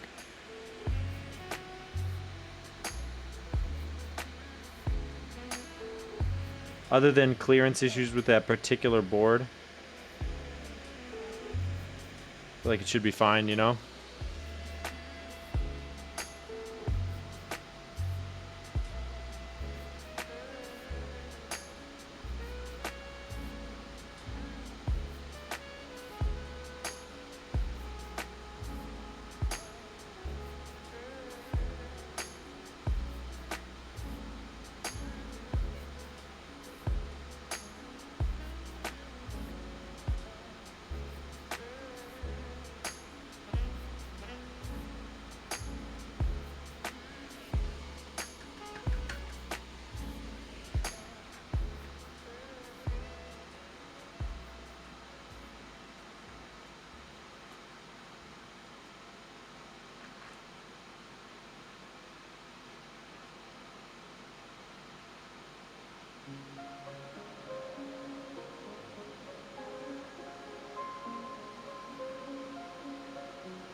All right, we're getting there. We're super close. Probably end up Millmaxing the board when the Nixies arrive. Nice. One thing I will say, though, is that it can sometimes be hard to Millmax a desoldered board because the residue left behind by the solder sometimes gets in the way. So you'll just have to really make sure you clean out all the old solder on the PCB before you try to Millmax it.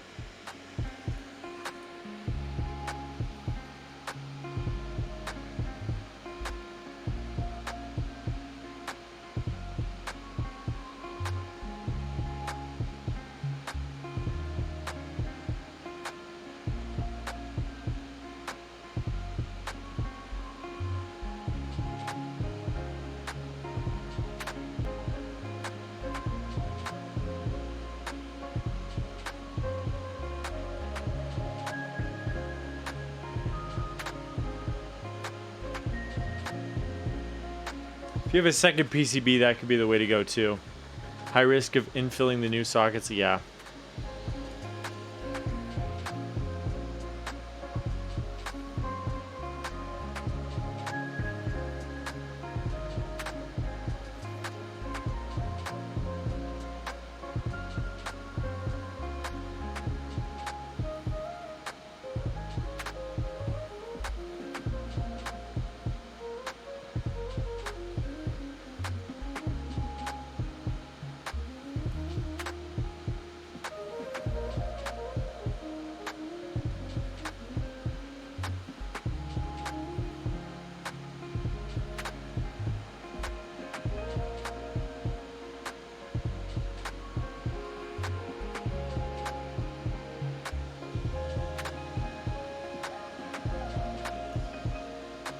Okay. Last couple. I infilled one for sure, possibly a second one. Always room for more at the end here, but we're going to test one by one with switches. I'll immediately pop out the one that I know I messed up and replace it, but...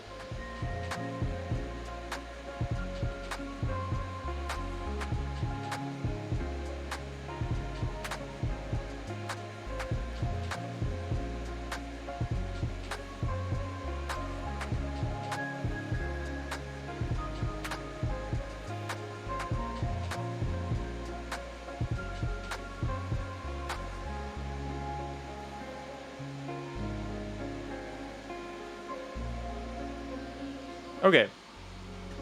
Infilling is where I've accidentally flooded the socket with solder, which is an unfortunate accident. So here's my preferred method. I like to just stick the soldering iron directly into the mouth of the socket from the backside. Give it a little bit of pressure until it pops up like that. You can kind of see that it's popped out of the board there. And then I just grab some tweezers with one hand, and I give it a little grip, and then I just finish her up. Easy as that. Socket's out. Done. Socket looks clean, so we'll go with the next, or the replacement socket. This we can actually just throw out because it's full of solder. And they're kind of not worth attempting to fix. I mean, you can, but not at my skill level, I guess. I don't know.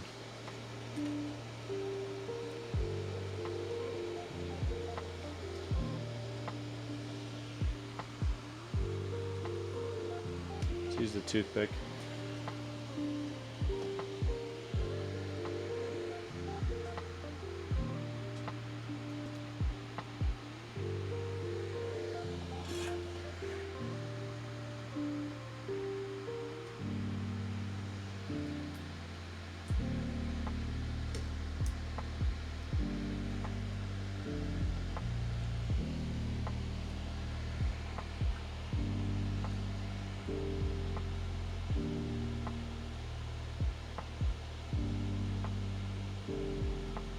There we go. All right.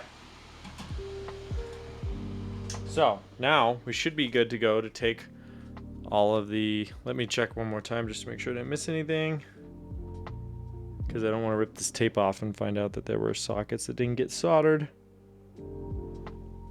Yes, that's exactly it. Yes.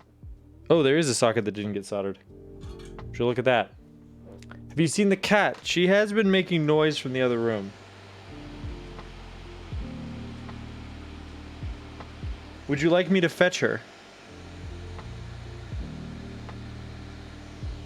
Because I most certainly can. I can fetch the feline if you would prefer. Alright.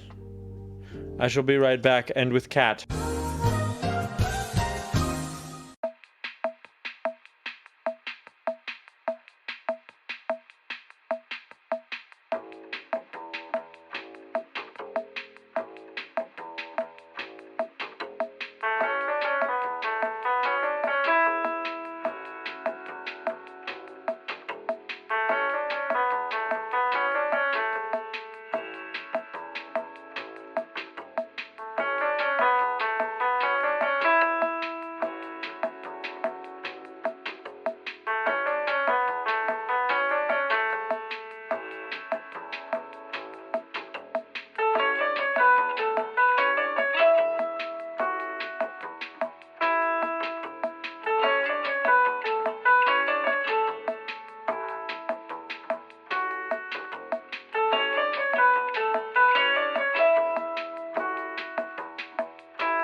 Ah, we got her. Had to track her down and use a toy to attract her.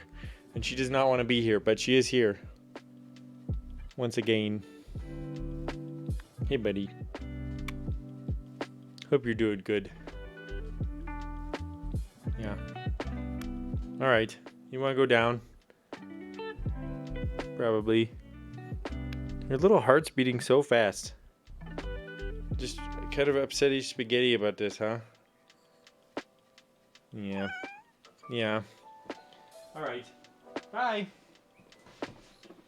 Hello, ZB. Welcome back to the stream. Appreciate you being here. Okay. I think we're good to go to rip all this tape off here. Camera shy. Well, more like just doesn't like to be held.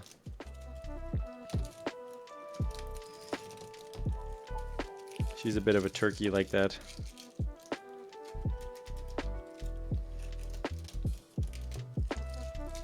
Classic cat. It's true. She's a classic cat. Meow for us. Okay, bye. Yeah.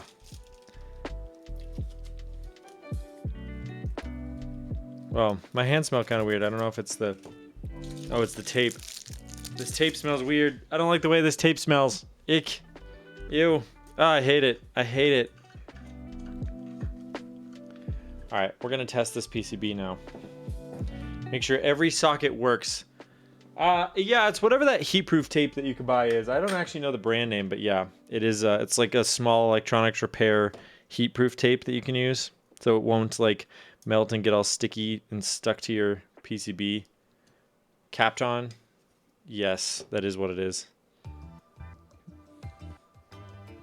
Okay, let's grab a switch. I don't know. These are close. Got her on Soul Darks. Actually, we need to go to this scene. And then go to configure. We're switching to this guy. Key tester. Test matrix. That works. That works.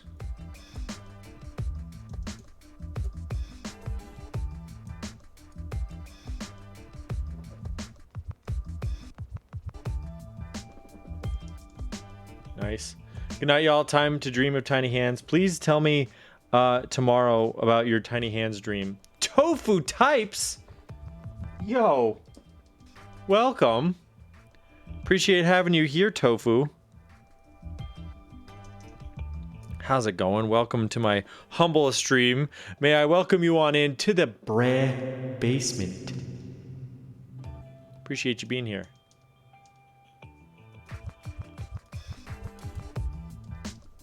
We're just, you love that? Oh, thank you.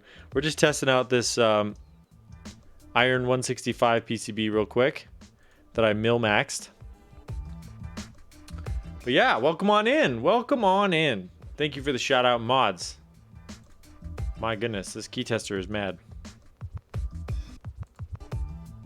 Hello? Can we load? Freaking Via. Sometimes. I don't even know what to do with you.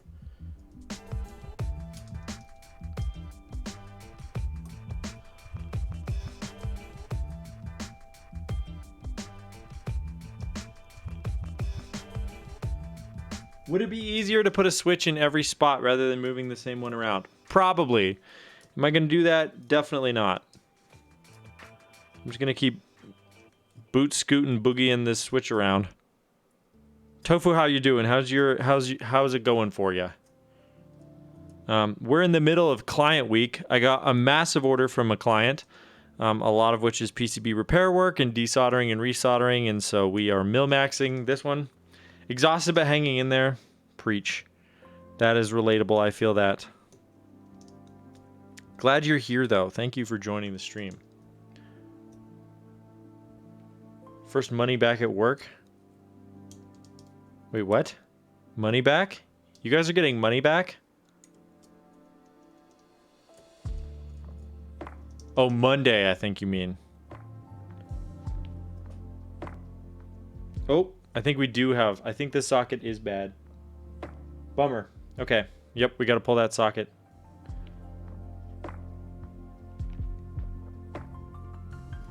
Your boy binked it up. I bingused it. Came back from Thanksgiving and the amount of keeb. Oh, is it really? Oh, dude. I mean, that's a good and a bad problem, right?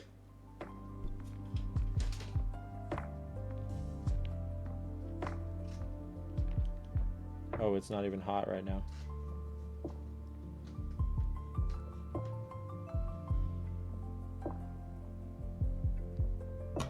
There we go. Now we just need the tweezers. Don't let it become work. Yeah, that's the rub, isn't it? Don't let your hobby become your job, they said. But then do what you love and you'll never work a day in your life, they said. So which is it? I don't know. I do not know. ZB gonna go to bed now. Just thought I'd stop by and say hi. I appreciate that. Thank you for being here. Hope you have a good night. Let's probably not solder in a socket while it's plugged in with USB. Balance is key. It's true. It is true. All right, we're gonna cut to just for this one socket. Oops, there it is.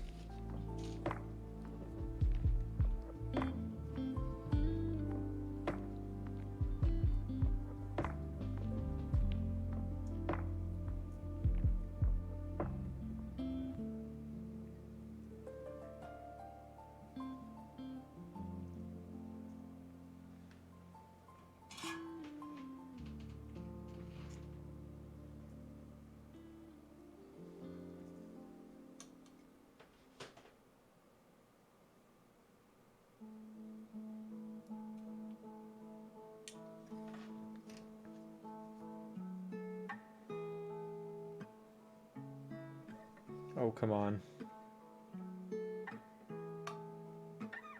There we go. I can show you what I'm doing. My goodness, these manners.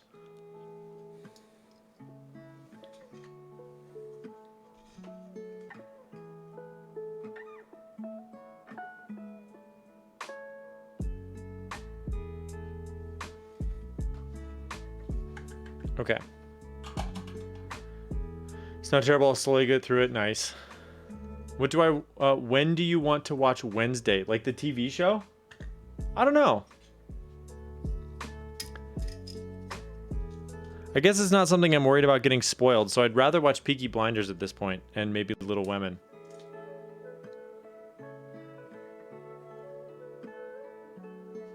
You know? The TV... Yeah, the TV show Wednesday. It's like the Wednesday Addams Netflix thing.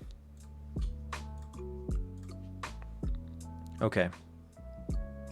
I don't know where I was on this, but we ball. Shinbur. Yo, did you change your name color? Throwing me off, my dude. Hello. Welcome on in. I think I was on this row because that's where that particular bad socket was. How are ya, Shin? Thank you for the flash. Yes, if you're new here, you can use !flash to IRL flash my lights and make my neighbors wonder what on earth is going on in this household. Wait, what?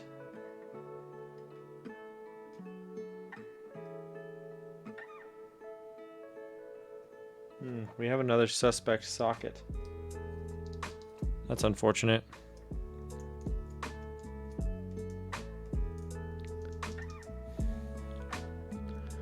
Yeah, change to perp because I'm a little boy. It's a rave. Nice. We got to prioritize. Guess it's 1 Peaky Blinders, 2 Little Women, 3 Wednesday. That's what I'm thinking. That's the order I want to watch them in.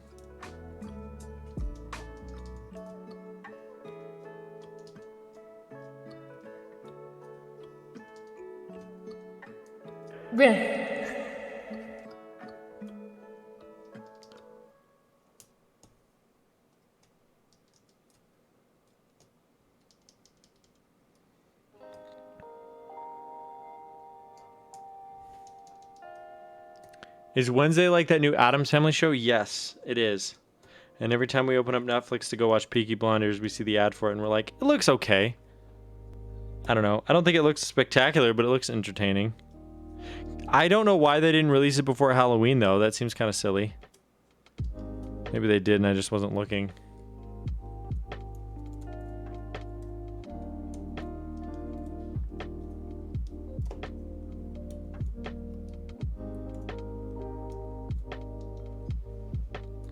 Was the piece? No, it's we're adding Millmax sockets to it. It's an iron 165 R2 PCB. We also have an iron 165 R1 that I need to fix the JST on, and then move a couple sockets. But this one was a freshie. Pulled it out of the ESD bag today.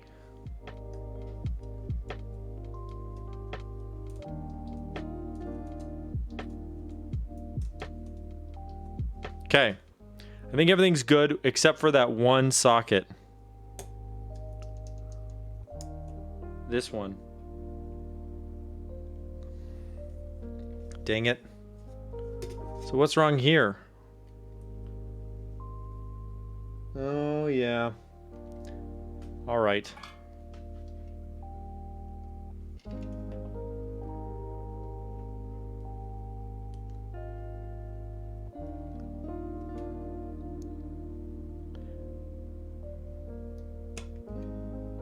Wait, so Shin, you've seen that show?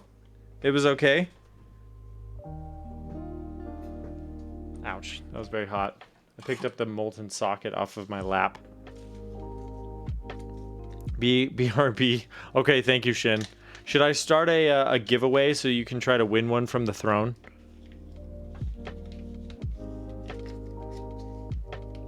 I'm always trying to win these giveaways from the throne.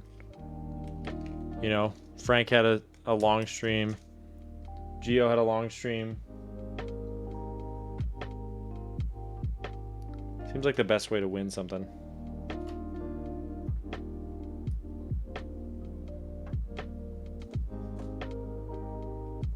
Okay, we're gonna hold the socket with the tweezers. Then we're gonna take the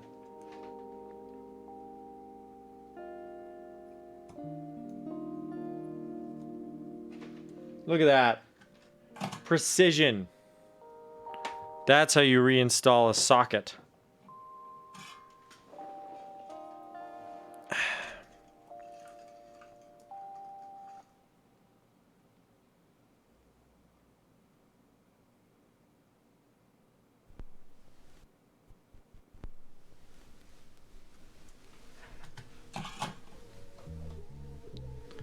Okay.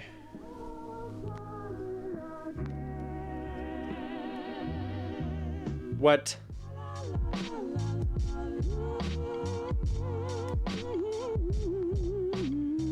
Wait, it still won't accept this?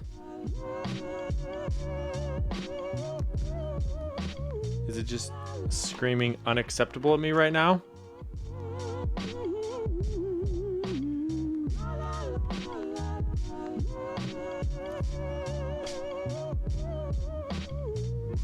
I guess I'll pull the other one.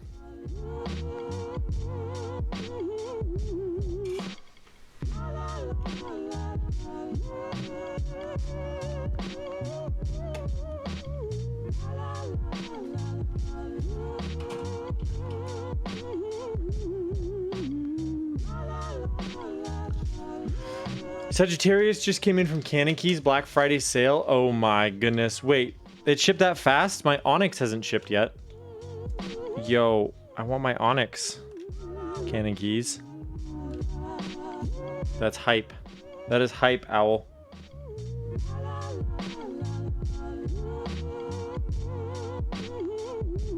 Not that I have time to build an Onyx right now.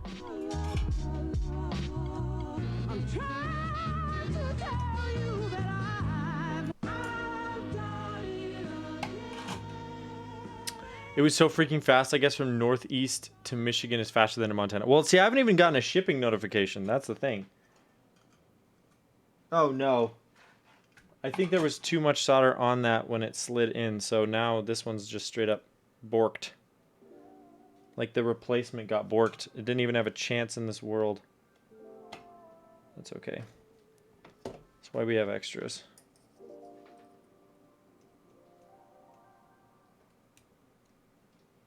Okay, we're gonna solder wick out this socket real quick. Just to make double sure that there's nothing left in there. Where are they? Rhode Island? RIP. My Vicious 40 arrived. Oh, nice. Well, good for them for, like, really getting on it. Yo, Lydia. Holy crap, 50. My goodness. I have Dremeled actually 0 boards. None at all. Kura231, thank you for the follow. And may I cordially welcome all of you to the brand basement. It's a fun little spot where we get wacky and we get weird, and sometimes we flood Millmax sockets with solder. Captain Mike, hello. Hello, Captain Mike. Welcome to the stream. Yes, you can use exclamation point flash if you would like to be a degenerate and flash my lights. Captain Mike, thank you for the follow. I do appreciate that. Stacy's here too. Baltic Inks. These are Gateron Soul Darks. I'm just using them to test with, to be completely honest. Bleh. That seems like, oh, it's a key circle flash. Bleh. Look at all these brehs we got up in here. I got clips of your favorite streamer saying breh. Breh. We got clips for days, folks. But welcome, Lydia. How was the rest of your stream? I know you were building the board by the company that shall not be named. Yo, Vayar. Vayar's here. Dude, miss you. How are you? How's everything? How goes the commission? It's good. The DMCA U80. Yes, indeed. What caps did you end up putting on it? I'm very curious. Did you go with Striker? Breh. Yeah.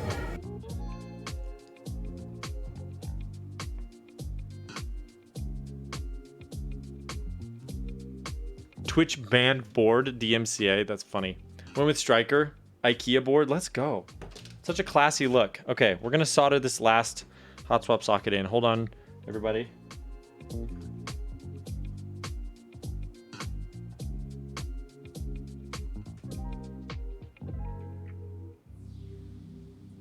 Okay. All right. If this is done, all of my problems are over. The people voted. Oh, nice. Democracy. I love democracy. Must have missed something. Someone fill me in. Like a Millmax socket? Oh my word. Lydia, thank you for the 2 months. Let's freaking gar. I am a proud founder of Lydia's stream. I'm hype about that.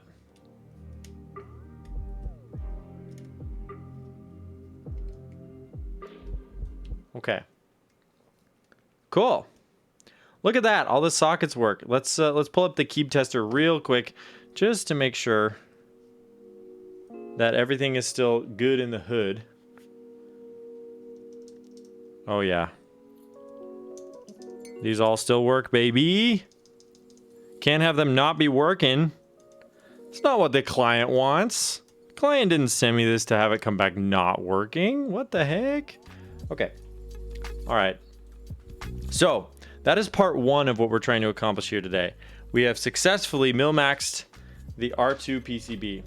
I will go back and clean this up a little bit with alcohol later. It's an art piece. Client wants it hammered, send this way. Dude, that is an art piece right there. Okay.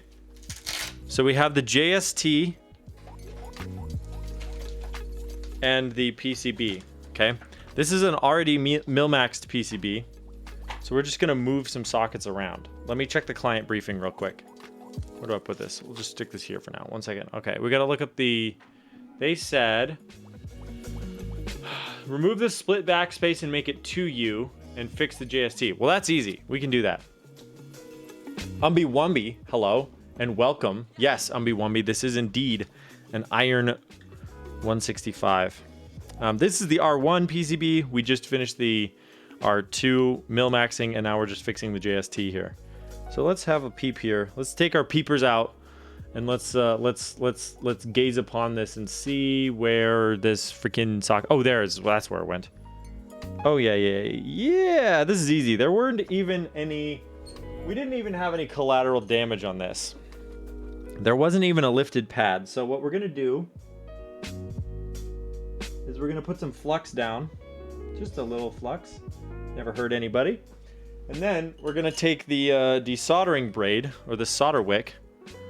Is this big nasty batch? It's not nasty. It's good work. It's good work. I'm feasting here. And then we're just gonna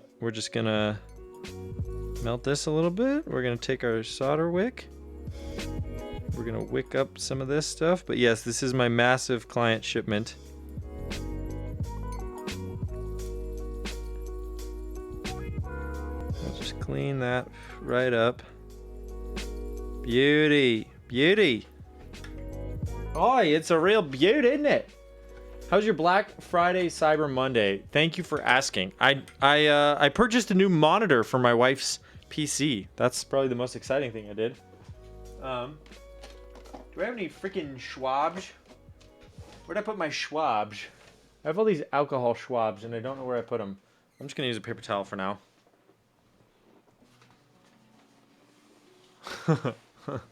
Safety first. Always. Okay, there we go. Just clean that up just a little bit. I have just a whole thing of alcohol over there I could use. Okay. So now we take this wee JST and we're gonna try to solder this guy back on there. Everything's looking fine. Everything's looking good. So what I think I'm gonna do is I'm gonna put a little solder ball on one of the pads. Zuabi? Voodoo? Hello? Hello?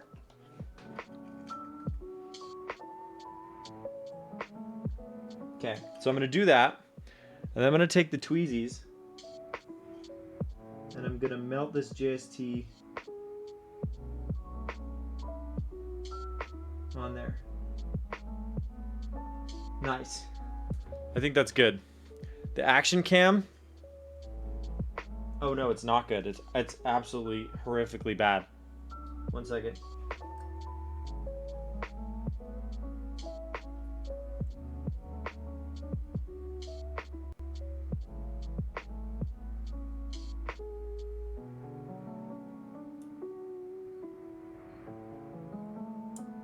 Okay, so as you can see, the pins are now lined up. Let's try to get a little bit of solder in here.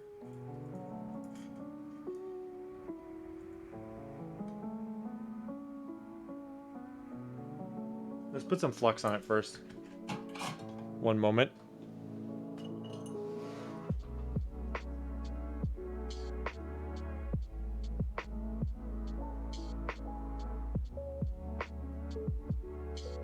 flux on there. All right, here we go.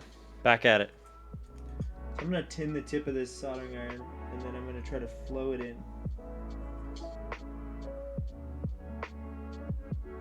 There we go.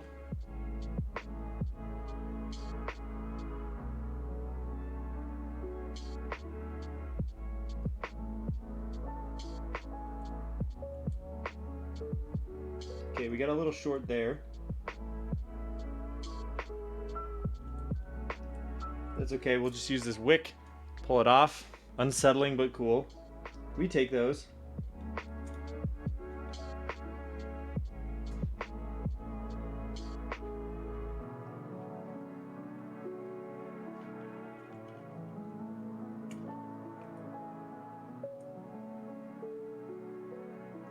Did this shut off again? Oh, it did. It shut off.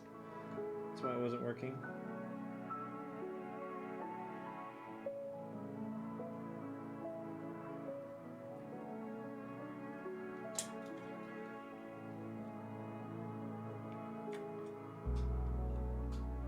Yo, somebody just followed. Thank you. Call keycaps. Appreciate it.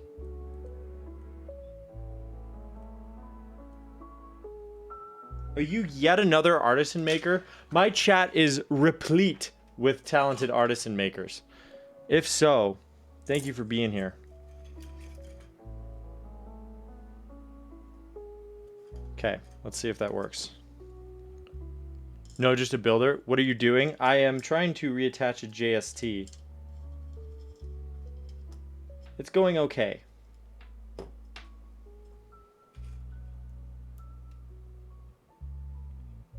Oh. Oh. Wait, freaking first try? Oh my goodness, first try?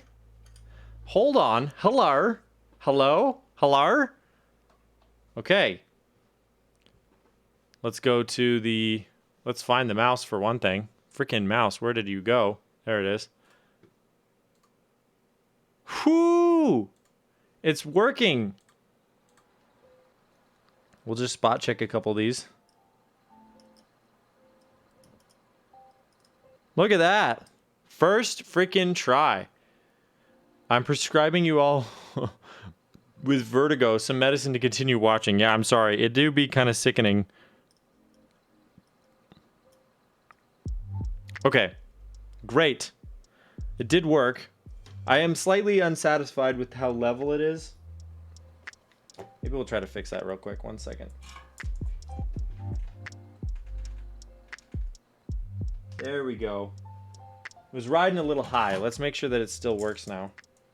I didn't like how it was seated on the PCB. Let's clean some of this flux up.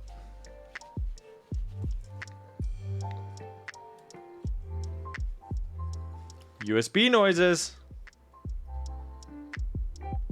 Okay, great. So now the next thing we got to do is just move a couple of the Millmax sockets. So the client's other request is that I switch it from a 1U backspace, like with 2 backspaces, to a 2U backspace, which is easy to do. So as you can see, there are 2. These 2 are currently soldered in. I just need to pull those out and put this in. Now, I can't leave these in because they interfere with the stabilizers. Otherwise, I'd totally just solder in new sockets here. But these have to go because then the stabilizer, like especially this one, it's completely interfering with this stabilizer hole right here. So the old one's got to go. So we'll do that real quick. You're just soldering the Millmax sockets? Yeah, it's not that bad actually. I have a little technique. So I just take this soldering iron and I shove it into the Millmax socket from behind, and then I just push, and eventually, if the iron's hot, it will loosen up and pop. And sometimes they go flying out like that one just did. Sometimes they don't, and when they don't, you just grab them with tweezers from the other side and finish. So you just push for a little bit. And wait, and then boop, it pops out. Easy peasy, squeeze the lemon. The only thing you got to make sure is that you're scared to lift pads that way. If you're quick with like pulling the soldering iron out, then it doesn't happen. But yeah, it's happened. I have lifted a pad before, but that way. Then you just got to It just gets hot enough to pop the socket. Dunskies. Dunskies. That was easy peasy. 4 of them right out. Love that. I found 3 of them. That's even better. And then you just take the replacement sockets and you put the 2 in there that you want, and then you put a little tape over them, and done and doner. So what you're saying is, okay, I'll go on. So you just take the toothpick, you place the sockets where they need to go.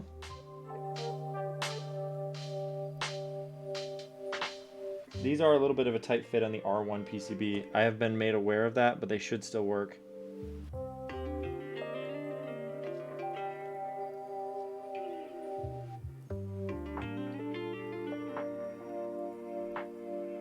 Okay. Sockets are in. I actually don't even think I need to tape them because they should be good to go. And then you just got to solder in your sockets. Easy as pie.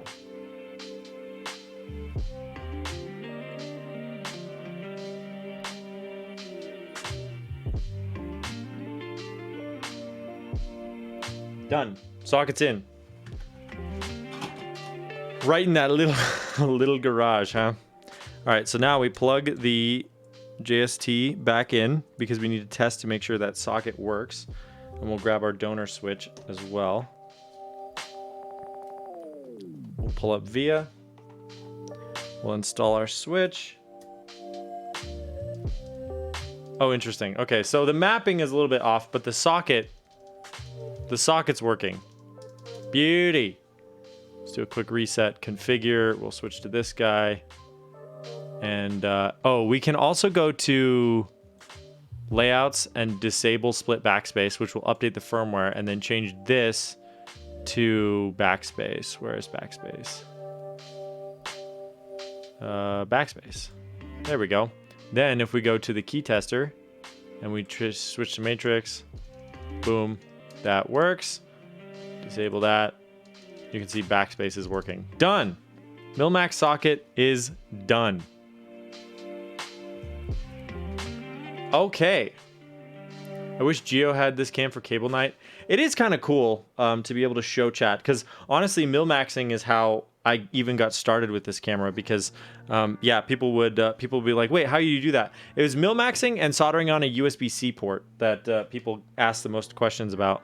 So it is nice to be able to just easily demonstrate to people like how it works. I'm gonna throw this away because the GST is on there. This is the remaining sockets left. Re-roll my solder. So excited to solder again. I'm so glad you liked it. That's awesome. Congrats. Honestly, Stacey, I was like, holy cow. Not only is she soldering for the first time, which is huge, she's soldering live on stream. Do you know how many keyboards I built before I was confident enough to do it on stream? Like, I really admire that, to be like, you know, I'm gonna do it live. I think that's awesome because yeah, I built probably 15 keyboards before I ever did one on stream. So if you guys don't follow Stacey Smash, first of all, what's wrong with you? Second of all, go check her out.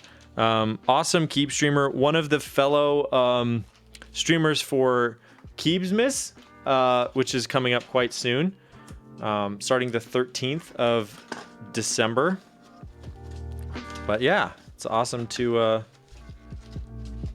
have you here. Thank you. Okay, we'll put the JST back in here. So that whole thing. Oh, thank you for the shout out. I need to buy a numpad or something and learn how to solder. Yeah, you should get a. You know what you should do. What is this? I can't remember what this is called again. But there's one of these. It's a through hole. Keyhive. Is it a Maypad? Something. It's from Keyhive. But yes, this is a. You're very scared, but it's good. Yeah, it was great. It's like through hole, so all the components are through holes. So you'd learn a lot about soldering if you try to build one of these things. It's a thing, and it's cheap. So if you mess it up, it's like not the worst thing. I mean, it still sucks to waste money. Bought a GMMK numpad just to get on Frank's nerves, dude. I saw that. I saw you posting that on Instagram, and I was like, Shinber's wilding out here.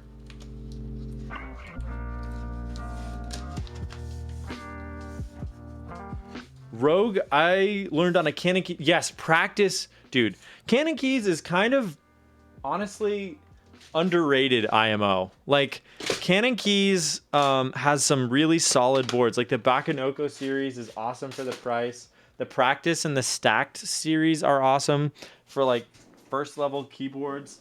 Like the other thing that Cannon Keys does really well is the fact that they're a one-stop shop. So you can buy your keycaps, you can buy your switches, you can buy your stabilizers, you can buy your board, all on this one website, which is kind of brilliant, to be honest. Like I think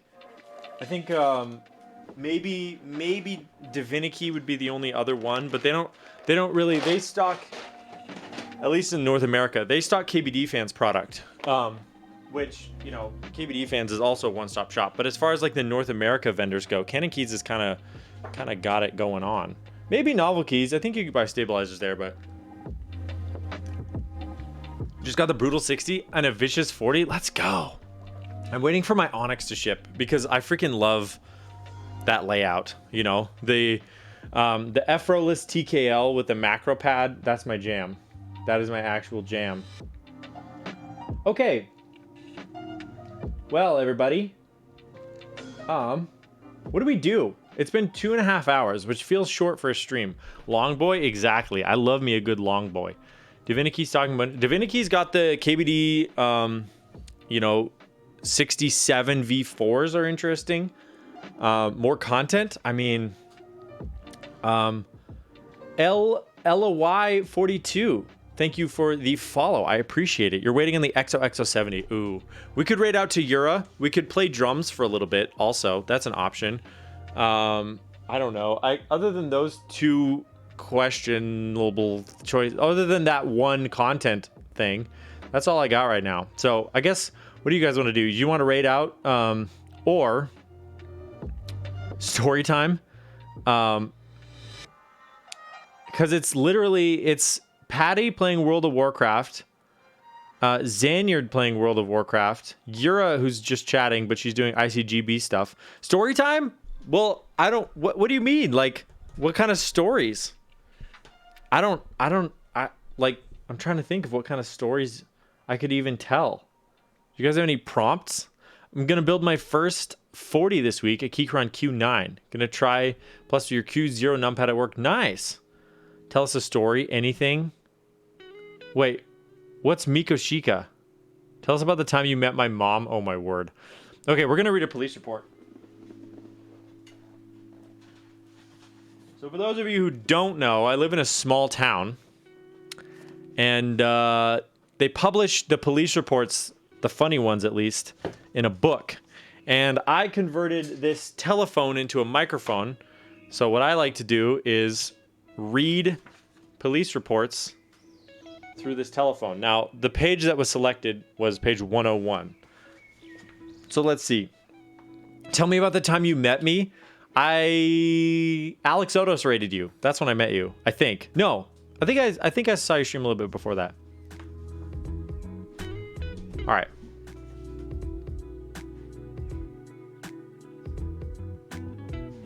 Oh, interesting. Ooh. Okay, we got some police reports. Here we go.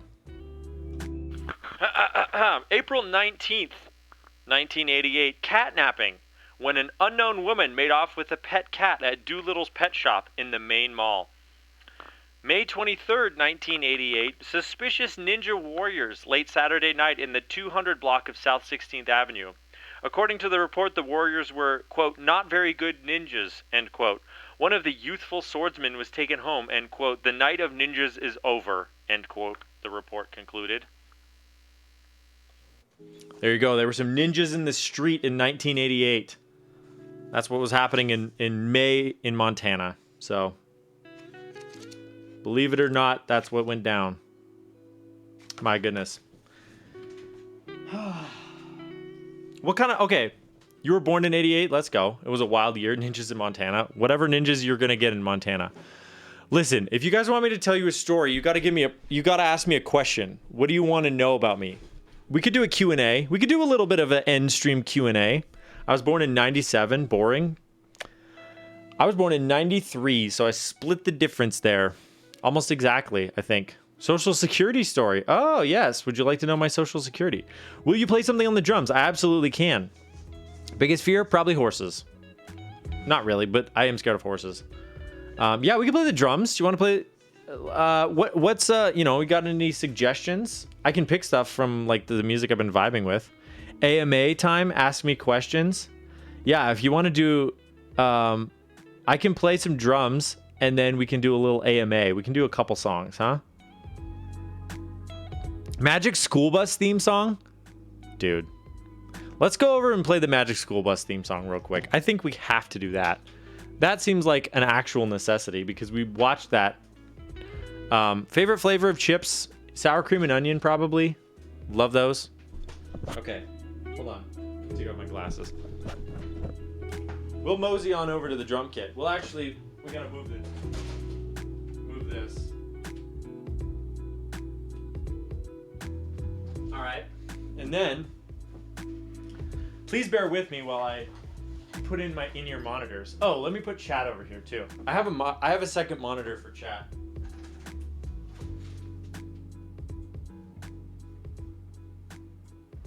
There we go.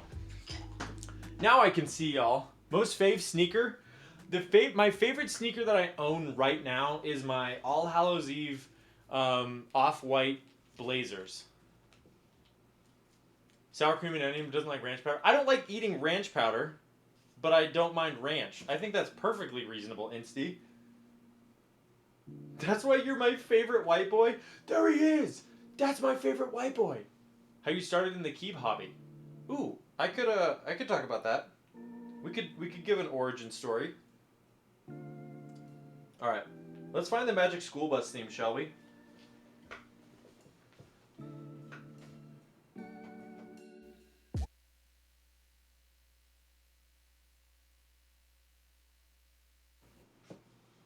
I thought when you said it, that was that you just don't like ranch. Ah. No. Oh my goodness. Wait, what happened? We can fix this. We can fix it. RoboCam is frozen. 1 second. Cameras, RoboCam. Deactivate, activate. Okay. I think RoboCam has survived. He has survived.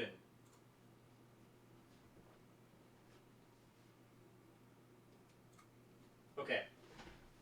There we go. So now, I think if I hit this, he should move. Ho ho ho! Yes, he does.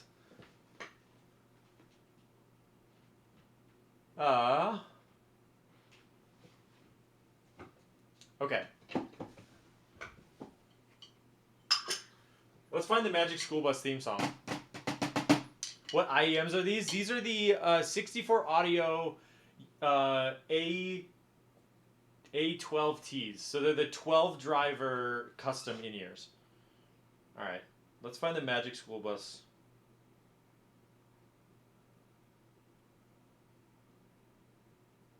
It's probably just gonna be on YouTube.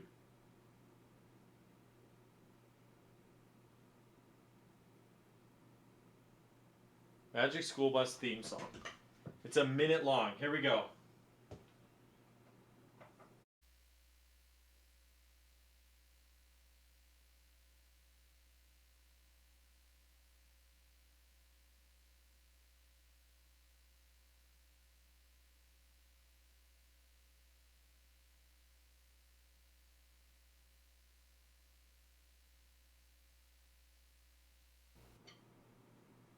I'm not connected. Hold on. I gotta reboot my drum brain.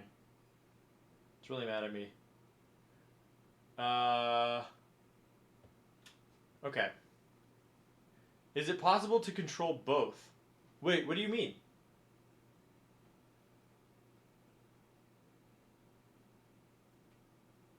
Oh, there we go.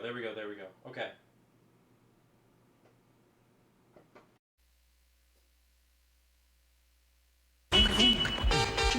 Seatbelts, everyone! Please let this be a normal field trip with a friend. No way!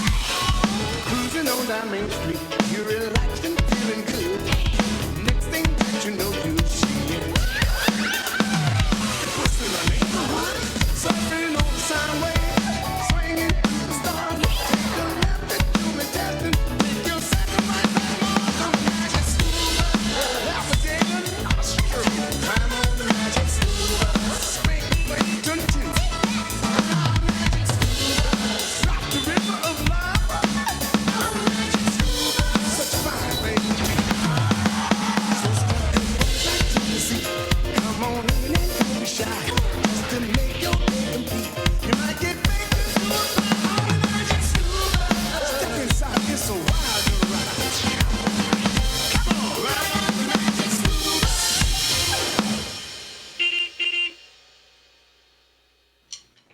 It's short and sweet. We love it. We love it.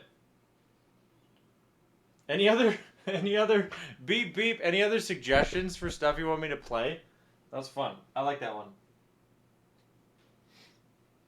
Beep beep. Alright, let's look at my playlist, because I had stuff that I wanted to play. Oh my goodness, hold on. We can play another one. I have another one.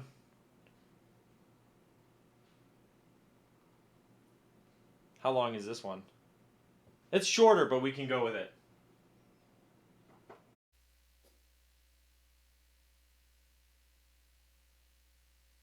Cold-blooded. Cold-blooded. Extra slimy. Amphibians. Where are... I'm trying to play the Bill Nye the Science Guy theme song. And it's not... It's playing something else. I don't know what this is. Oh, probably because the actual theme song is only like 15 seconds long. Are there any TV show theme songs that you guys want me to play that I might know? Because I kind of like this vibe. I like this idea of playing TV show theme songs. I think it's funny. I think it's a good idea. I don't know Bobby's World. Let's see. What else is there? Oh, I know. This is a classic. You guys, you ready for this? This is gonna be great.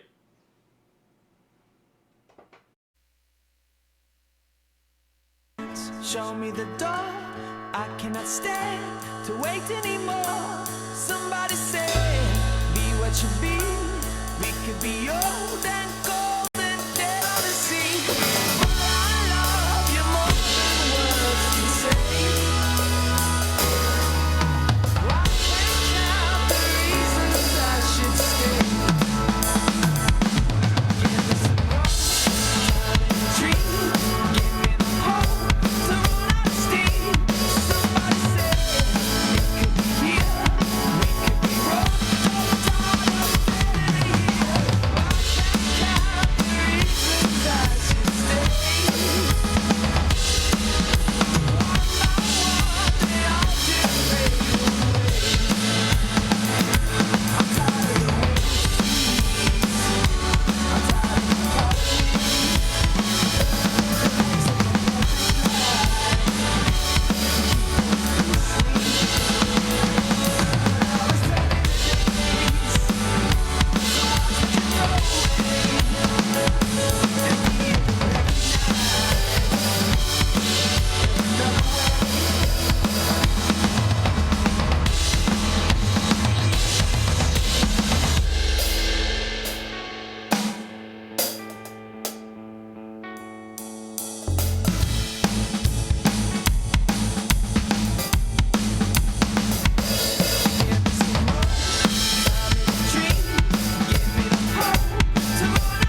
Dude, that is an actual certified banger, that track.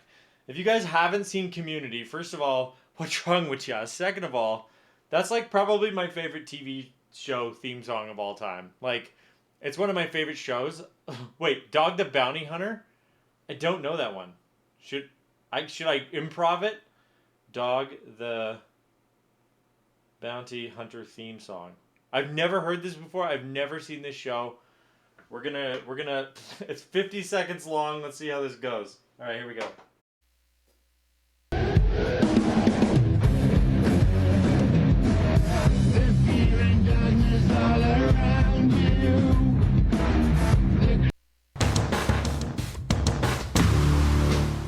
So here we go.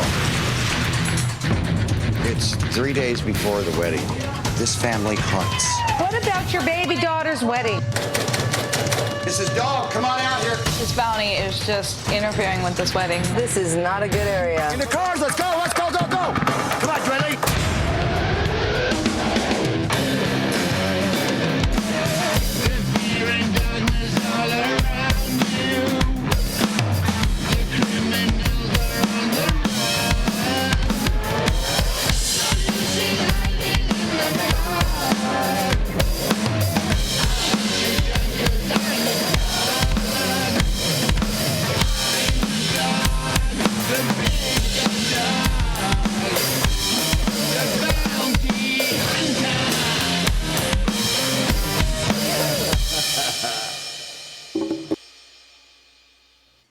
There was like an entire preview for an episode on there. I was unprepared for that. That was some nonsense, but it's okay. Do you perform a request? Yes, I do. I mean, if I can't play it, I won't do it. But yes, Sulfur K, I do requests if you have them. So if you've got something, stick it in chat. I'm down. I'm down to play whatever. We don't just have to do TV show intros, because those are usually really short anyways. I don't know. I'm trying to think of what other shows have like a full song that they use part of for the intro. It just came back, not a request, but have you seen the? Oh yeah, dude, we can do that. I love Shane Hawkins. Hold on, let's do "Learn to Fly" because that's one of my favorite songs from them. YYZ, dude, you can't. I get that one a lot. That's so freaking hard. All right, let's play some Foo Fighters.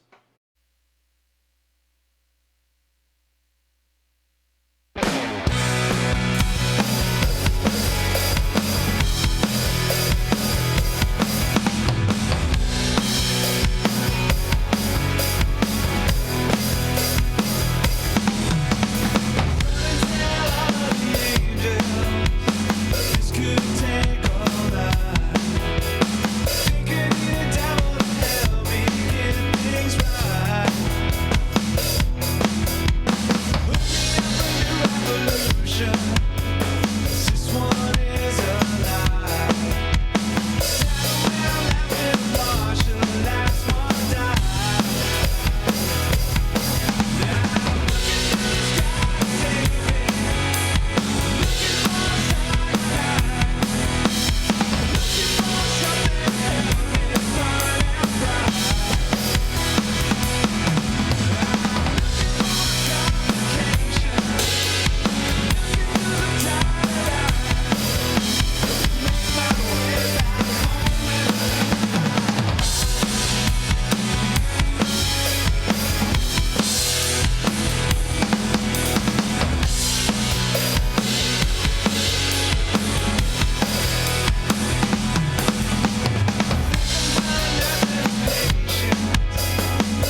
I love that song.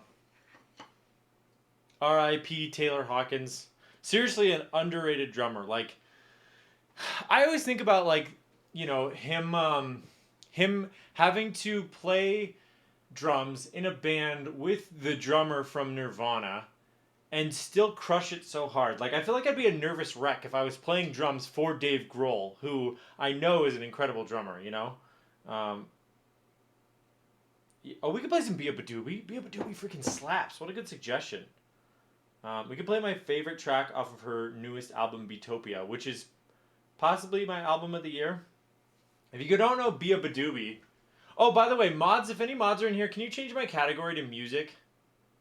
I should probably do that because I am not making or crafting at the moment. If any mods are here, if not, no worries. But we could play my favorite song off the newest... I've never played this one on drums before. Wilpy, hello. So I don't know how it's gonna go, but yeah, we'll do a little drums because my stream was kind of short. So yeah, that's what we're doing.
Man, freaking Bia Badooby. Am I right?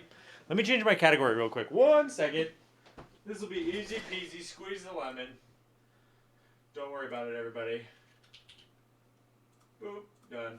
Alright. I love Bia Badooby. If you haven't listened to her music, her new album, Beatopia, is so interesting. I mean, that one song is not sort of representative of the rest of the album. Also, this is... The drum foot cam's kind of a new angle because I moved the drums around a little bit, but I've had it since the beginning. But yeah, it's just so that I could show off my shoes, you know? Let me send my wife a little texty text. And my cousin. Let's do it. I'm getting coffee with my cousin tomorrow morning. Alright. Any other suggestions from chat for songs you'd like me to play? I have a bunch of liked music I could play. But anything that's not YYZ, let's put it that way. You know what I mean? That's my breaking point. That's what pushes me past the limit. That's what I simply cannot do. Let's see. Let's just play this one off my liked playlist. Who cares?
That was faster than I remembered. Got one for you. Honest Mistake by The Bravery. Might be hard, though. Arctic Monkeys. Okay, so that's the band that chat keeps telling me to listen to that I've never listened to. We could try it. Are You Mine? Arctic Monkeys. Never heard this song before, so this is going to be a blind read. Let's see how it goes, because I don't know. And then we'll play Honest Mistake. All right? We'll try them both. Brother? Yeah, let's try it. Here we go. Are You Mine? Arctic Monkeys. Hopefully it's good. I'm a puppet on a string, Tracy Island, time traveling diamond, could have shaped heartaches. Come to find you, falling some velvet morning. She's a silver lining, Lone Ranger riding through a in my mind when she's not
she's not right there beside me.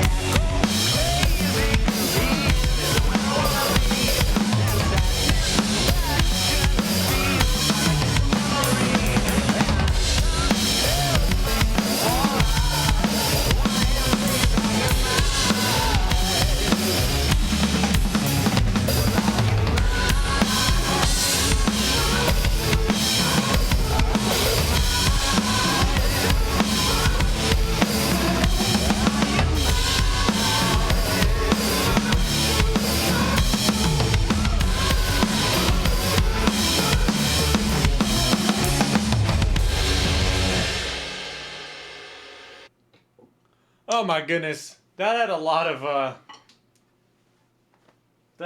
of nonsense in it. But it's okay. We got there. We got it done. We got there. We made it through. That was a good song though. I like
That was sick.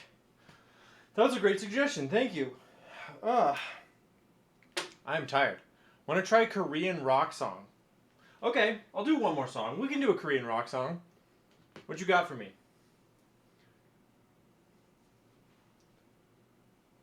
Can you put the name in chat? Because I just look them up on Spotify on my phone. I don't have chat open. Or am I going to be entirely unable? Hold on. We can actually, if it's something I can't type out. 1 second. I'm loading up chat. Wait, where's chat? 1 second. Dashboard. Stream manager. Okay. Can you put it in chat one more time? Can you... We're right here. Can you put the link in chat one more time, Mango? And then I can actually click it from my phone. Perfect. Beautiful. Confirm. Open Spotify. That was dumb. It opened Spotify, but it didn't...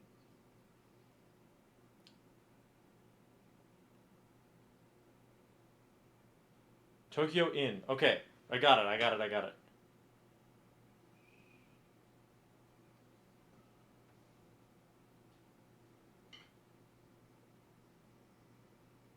Wait, is this just...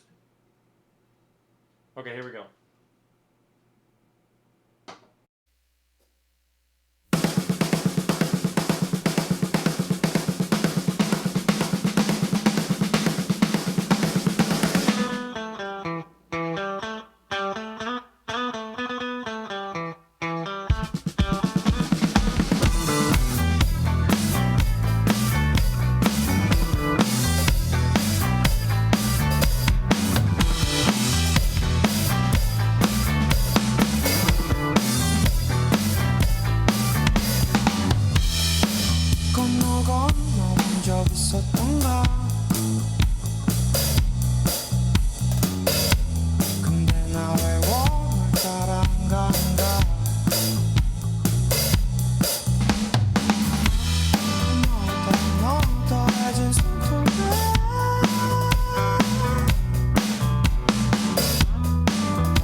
Okay, that song was awesome. Thank you for the suggestion. What on earth? That was a great track. I appreciate it. Okay. All right. I'm gonna disentangle myself from this drum kit now. Also, Waffles, I didn't know you were a drummer. Let's freaking go, dude. That's sick. I always find out that there's more people like me. It's not just me out there. Lydia's a drummer too. And Tim Keelis is a drummer. There's so many freaking drummers in this chat. What is going on? We love it. I love that. Okay. I'm wheeling over my own phone cord right now. Dude, that electric drum kit. Elvin's a drummer too? No way. No freaking way, Alvin. In your dreams. Dude, anyone can be a drummer. Gio is kind of a drummer because his kids have a drum kit and he's been learning on it. Like, there's a lot of drummers out there. Hold on, let me pull up my, let me grab this window again. Where'd my mouse go? There we go. I'm taking chat back over here. They were on the other monitor for a second. I want to get into drumming, but I got no space in my family to kill me. Have to get an electric one. Yeah, the problem is electric ones are also crazy expensive too. We all know that one person that claps on 1 on 3. Dude, for real, one of the greatest things about having custom in-ear monitors is that I cannot hear people in the audience. So when they clap on 1 and 3, I just look at them and I'm like, oh, okay, all right, you guys are cute. And I don't have to hear it. It's awesome. It's fantastic. All right, I gotta go. I gotta raid out. You know what I'm saying? I should be done. I'm gonna go to bed. I'm gonna get some sleep. The question is, can the crowd throw you off like that? Not really throw me off, more as so like annoy me. I did drumline marching band for a year. Yo, Frank, hello. Sleep, what's that? Okay, so you want to raid Yura or Patty? Glad to catch the end of stream. Well, thank you for being here. It was a fun stream. I was lurking throughout the drum session. Let's go, Frank. Appreciate it. How was your stream, by the way? Hope it went well. I was just Millmax, and you know how I beat. I've never seen Frank sleep. Yura, doing key review. Nice, nice, nice. Yeah, let's raid Yura. We love Yura. We raided Patty recently, and also... Oops. There we go. Also, she's playing World of Warcraft at the moment. So let's raid someone we're trying to keep it in the Keeb family. You know what I mean? Dude, you're welcome. Thank you for being here for the stream. Here is your raid message, and here's your sub raid message if you happen to be a subscriberary of the channel. Please be kind to Yura. I know you will be. You're all good people. I'm gonna be live again tomorrow. The week of client work continues. I will be lubing some switches tomorrow. So we're back at it again, and I will also be live the next day, which is Wednesday. So you know, you're getting 4 in a row. If you're not sick of me by Wednesday, I don't know what will make you sick of me, because you know, that's some actual nonsense how often I'm live. But anyways, yeah, I'll see you guys soon. Say hi to Yura for me. I'll be in the chat. You know what's up. Have a good night. Goodbye.